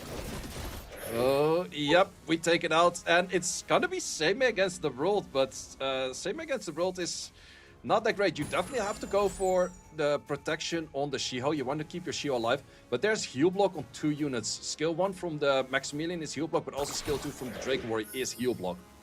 He went for the kill there, interestingly enough. Was the dot not going to be enough? Oh, same here, sorry. Whoa. Well, that wasn't great all or nothing right there, and that all or nothing was absolutely nothing. No stuns, all resisted, and that did not work out. If he managed to stun the Maximilian with the Shiho skill 3, I think we might have looked at a very different matchup, but in this case, did not happen. There you go, Malignant. That underdog story is carrying on, sir, and I'm here for it. Let's see if he can take this momentum into that next set against Aryes right here. I mean, Maximilian shows you when he gets off, he's just super deadly. Yeah, that's also why I would have rather taken the damage the other way around. It does make a lot of sense. Maximilian is squishier, so therefore easily to take out by a Shiho. But if the Maximilian gets his turn where your Shiho misses something, then yeah, you'd rather just fight the Trix because the Trix doesn't one-tap half of your team. Yeah, I mean, hindsight again.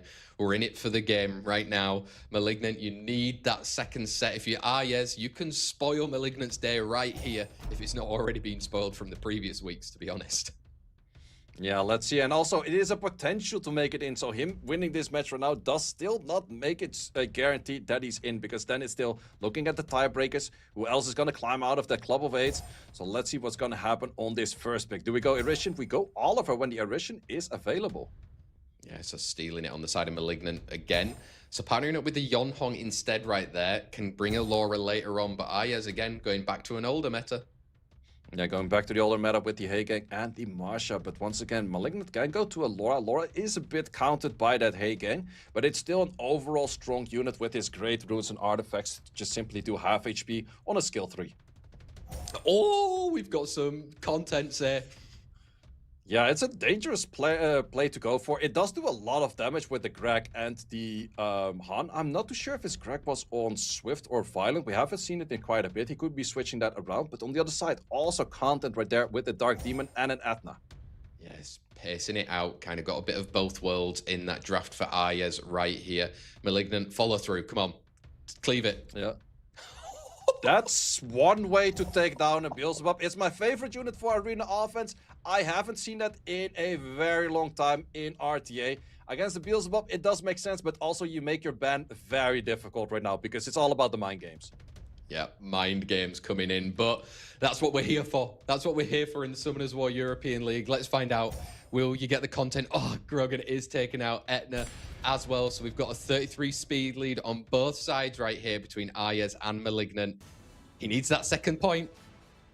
Yeah, let's see how much he can do. Greg is also a good counter into a Heigang because you simply boost for, I think it was 40%. if you land that 40% boost, whatever Hagan gives as a boost really doesn't matter all too much because it's not going to be as much as you're doing right now.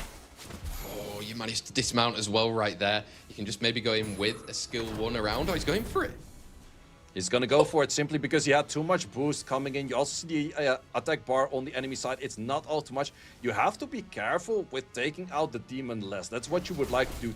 Yeah, taking out the Demon Lest, because that's where he doesn't go for the passive. But I think you have enough turn rotation on the Demon to probably still go for one hit regardless. So Malignant hasn't won just yet.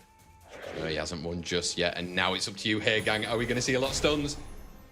Ooh, just one stun, but Marsha also did get a bit more speed, so therefore more damage on the skill. Gets the Absorb, is able to take something out. I think he can take out the Han right now, use the Demon to take out the Yan Hong, and he might be looking at a victory over there. Yeah, Aryes turning the tables then, managing to come back and get a point of his own against Malignant. It's going to mean that both of them do not get to that 8 club, they'll say. Aryes won, Malignant won. I think their journey has come to an end. Yeah, the journey for both has come to an end with that, and it's also funny to see how, in the end, the final match from the two bottom of the leaderboards were against one another, and they still shared 1 apiece. Exactly, sharing all the points. We're so kind and generous here, the players in our Summoners War European League. But remember, they didn't make it to the playoffs necessarily, but they did manage to make it here, and we've enjoyed them for the past 6 weeks where they've been able to show some incredible play. Maybe sometimes the meta wasn't always in their favor for how they're currently playing, but that's kind of how the cookie crumbles in Summoners War right there. One more match still yet to go, say. It's going to be Ismo and it's going to be Guts. They're going to round everything off before we get to our tiebreakers as well. But I mean, should we get a little bit sentimental? How have you found it? Summoners War European League, better than 2025, better than 24?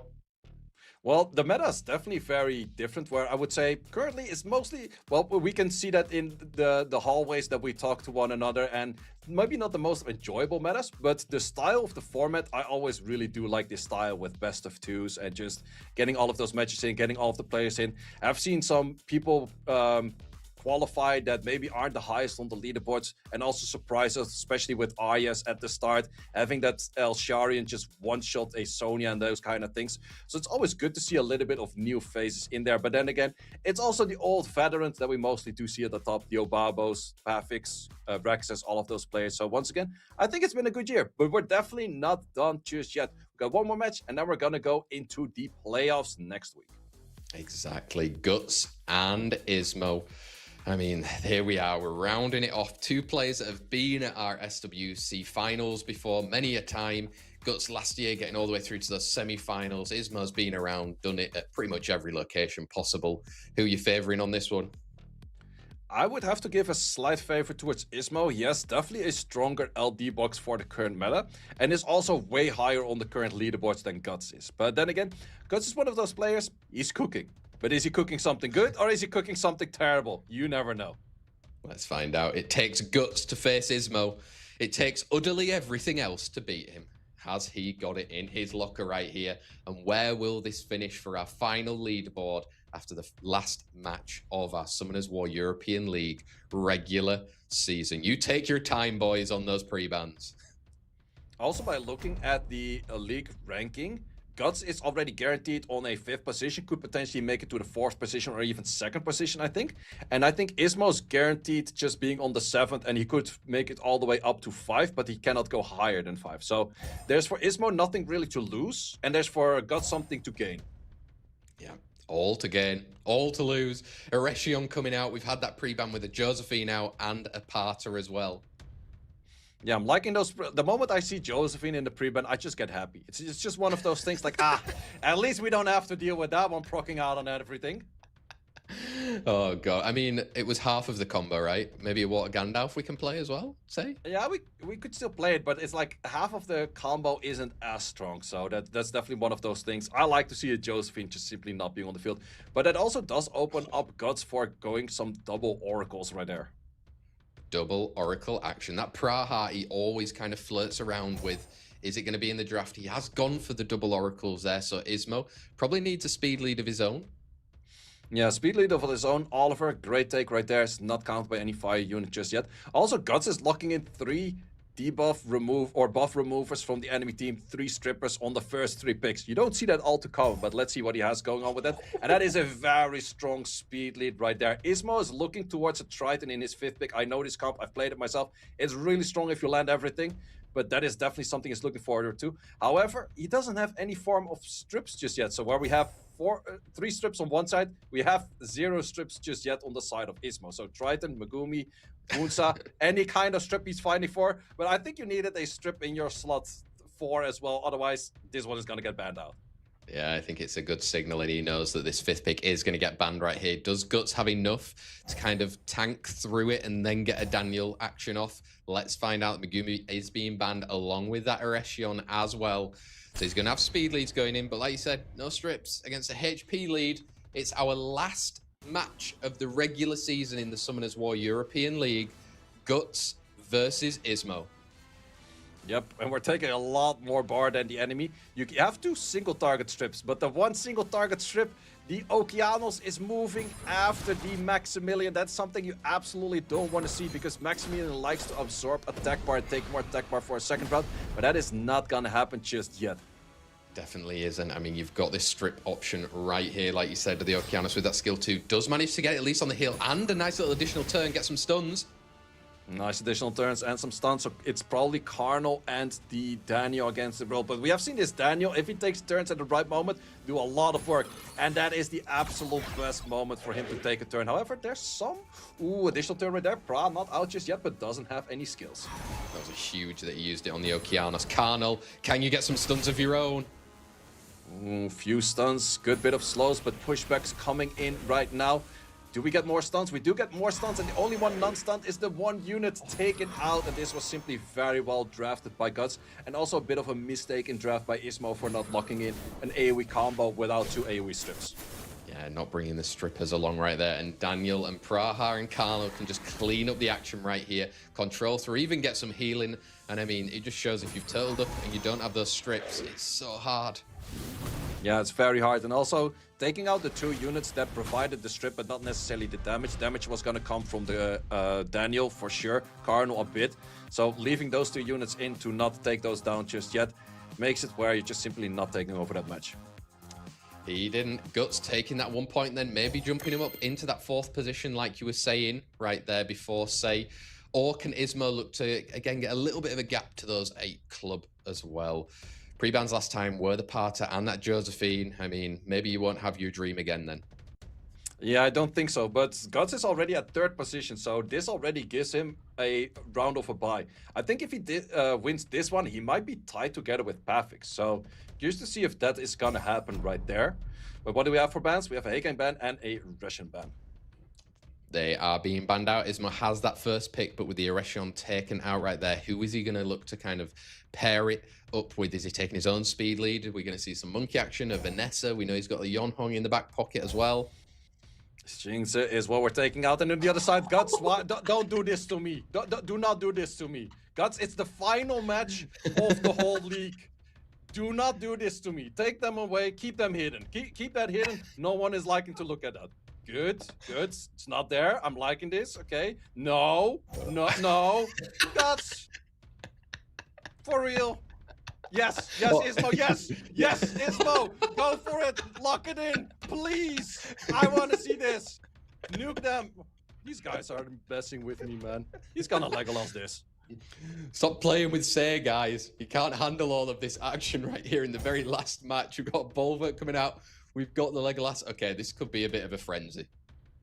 Yeah, we have the Ritsu. Well, Ritsu in the end is not a bad unit if it lands everything. It's kind of a more sustaining-ish with a self-protection style of an Oliver that people cannot proc out of. But then again, if he misses anything, it's really bad. So let's see if it's actually... Don't think it's going to be on the field. Gianna is a pretty good unit, though. Yeah, Gianna coming through. Okeanos as well, then locked in with that. I mean, who else don't you want to see, say? Maybe we can say it and they might actually pick it.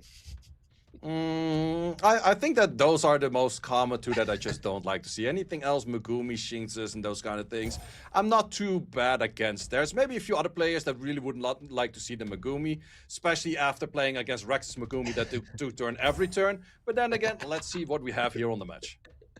Daniel coming back in then for GutsTheBerserk, me, Ying, and a Chow as well. So some good single target damage coming out from the side of Ismo, but can he get through those shields? And that's going to be the big question, but there's something that does handle shields very well, and that is a Bolfric and also the Fire Legolas. So I see good options for Ismo for winning this. Let's find out. Speed lead versus a HP lead. Our final set of the regular season in the Summoners War European League. We hope you've enjoyed it. Over to you, Gandalf and Josephine. Yep, let's see how much we can do. We do have the outspeed right there. Gonna go for just a simple strip. Gonna save that for a later moment. Legolas, how much of a pew pew pew unit are you gonna be? And that is a 5-hit straight off the bat. Oh, some good damage coming through right there. I don't think it's going to be enough to take. Ow! Oh! Ismo is packing the damage, and he takes the additional turn. And this is always that one moment, like, you needed that proc to take it out, right? Yep, we did. We did, but now it's shields coming up, but Bolverk is getting those stacks in right there, and he's resisted as well, so, I mean, it's looking good for Ismo. It's looking very good for Ismo. This is also his bread and butter and the units where he likes to put his good runes to. He's one of the very few Miying users out there, but I know this Miying rocks a lot of damage. If he lands a defense break early, he will take that out, and he's landing those defense breaks early. Yeah, so much damage coming through. Legolas can look to clean up right there. Wow, so many hits. If my Legolas would do that every time, I pick it every match. Like, if he 5-shots everything, I'll pick it every match. That unit is super strong at the moment. Unfortunate factor, he's not doing that mostly. But then again, what we do over here is sharing one apiece. Exactly, one apiece right there between Guts and Ismo to round everything off so far in the Summoners War European League. Like we said before, there might be some tiebreakers. There might be some players who are on the same amount of points as the other players in the league. And from there, we will be just finding out from production if there are going to be some more matches to find out the final placings and positions of these players. Now, maybe just to explain for those tiebreaks, if they do happen, it is going to go down, first of all, to the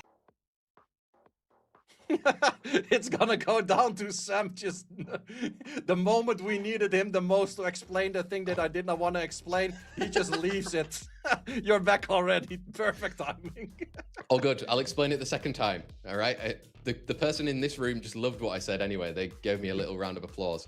But it is, first of all, going to be based off the head-to-head record. So exactly, if one player was against another, depending on who won that particular match, they are going to get the point, the position first. If they are a draw in those situations, then we are going down to the actual score from the league and the leaderboard itself. I don't know if you can see in chat if there is going to be some tiebreakers. I think there is. I think there's not. Well, they're still chatting right now. From what we can see is Smokes won against Last Deadly Sin and drew against Scribble. Scribble drew against the two other players. Last Deadly Sin lost against Smokes and drew against Scribble, which gives the advantage to Smokes. Therefore, Smokes is getting a higher seed and making it to the playoffs.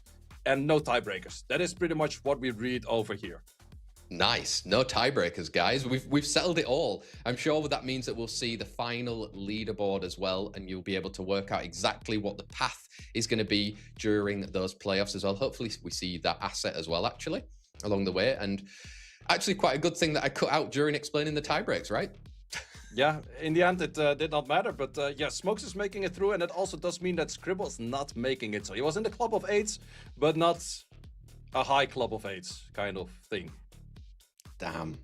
No more stick arms coming through into that competition right there. But I mean, we're rounding off. We've still got those playoffs that's going to be happening on Saturday, the 4th of April. Are you looking forward to it?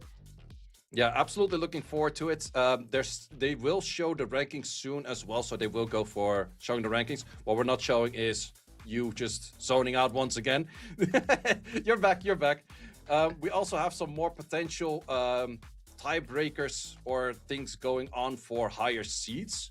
So therefore, they're still figuring out like who has the higher seed in some of those matches, because a rank 1, rank 2 gets a higher seed, so therefore skips 2 matches, I think. And a rank 3 and rank 4 also skips 1 match, if I'm not mistaken.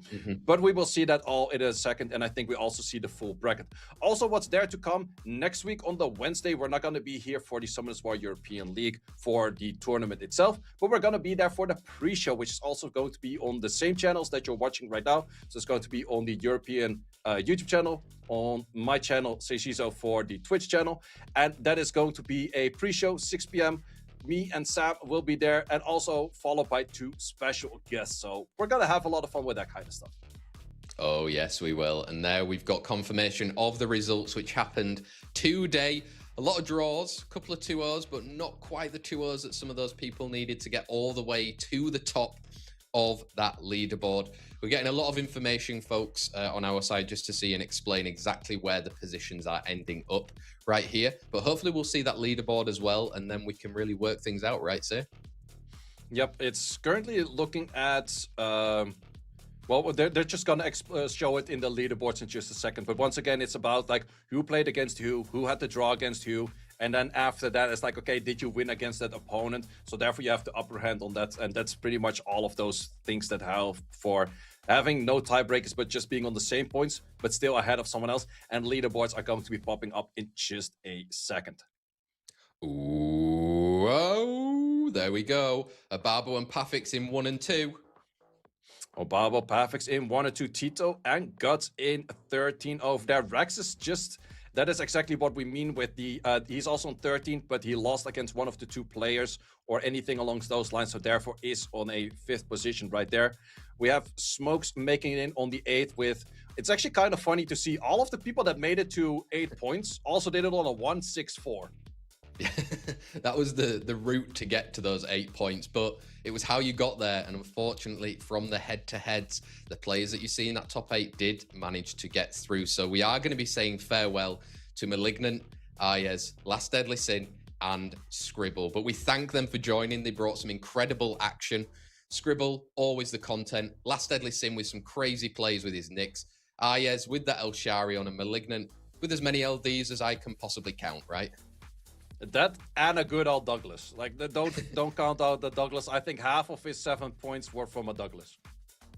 There you go. I mean, when in doubt, just Douglas it out. That's exactly what we're here for. Remember, the matches on that playoff day are going to be best of 5. So we're not going to be doing these 2 sets and getting a victory because we don't want draws there. It needs to be a clean win, a 3-2, a 3-1, or a 3-0, and maybe changes things up during the draft, right, say, because it's a different kind of game. You might be having some repeats. How's it going to happen? Yeah, it's definitely a lot more on the repeats, where it's also more interesting who has first pick, who has second pick, because first pick in this meta is very noticeable on the leaderboards. First pick is just a lot better because of erosion, but also that enables you, if you have first pick in your best of 5, that you have the first pick in match 1, 3, and 5 potentially. So for that reason, you have more chance to get erosion in, and it's pretty much the erosion meta. And then we also have the few other units, such as a Gandalf, such as Josephine, such as Megumi, and those kind of things. But the erosion one is the one that's really showing most strength. We don't have the data to it, but I'm curious to see from the Summoners War European League, how many victories and how much win rate is that erosion actually on. Oh, we're stat people here, say. So I'm pretty sure someone behind the scenes, if not, they need to behind the scenes get that together ready for us for at least the pre-show.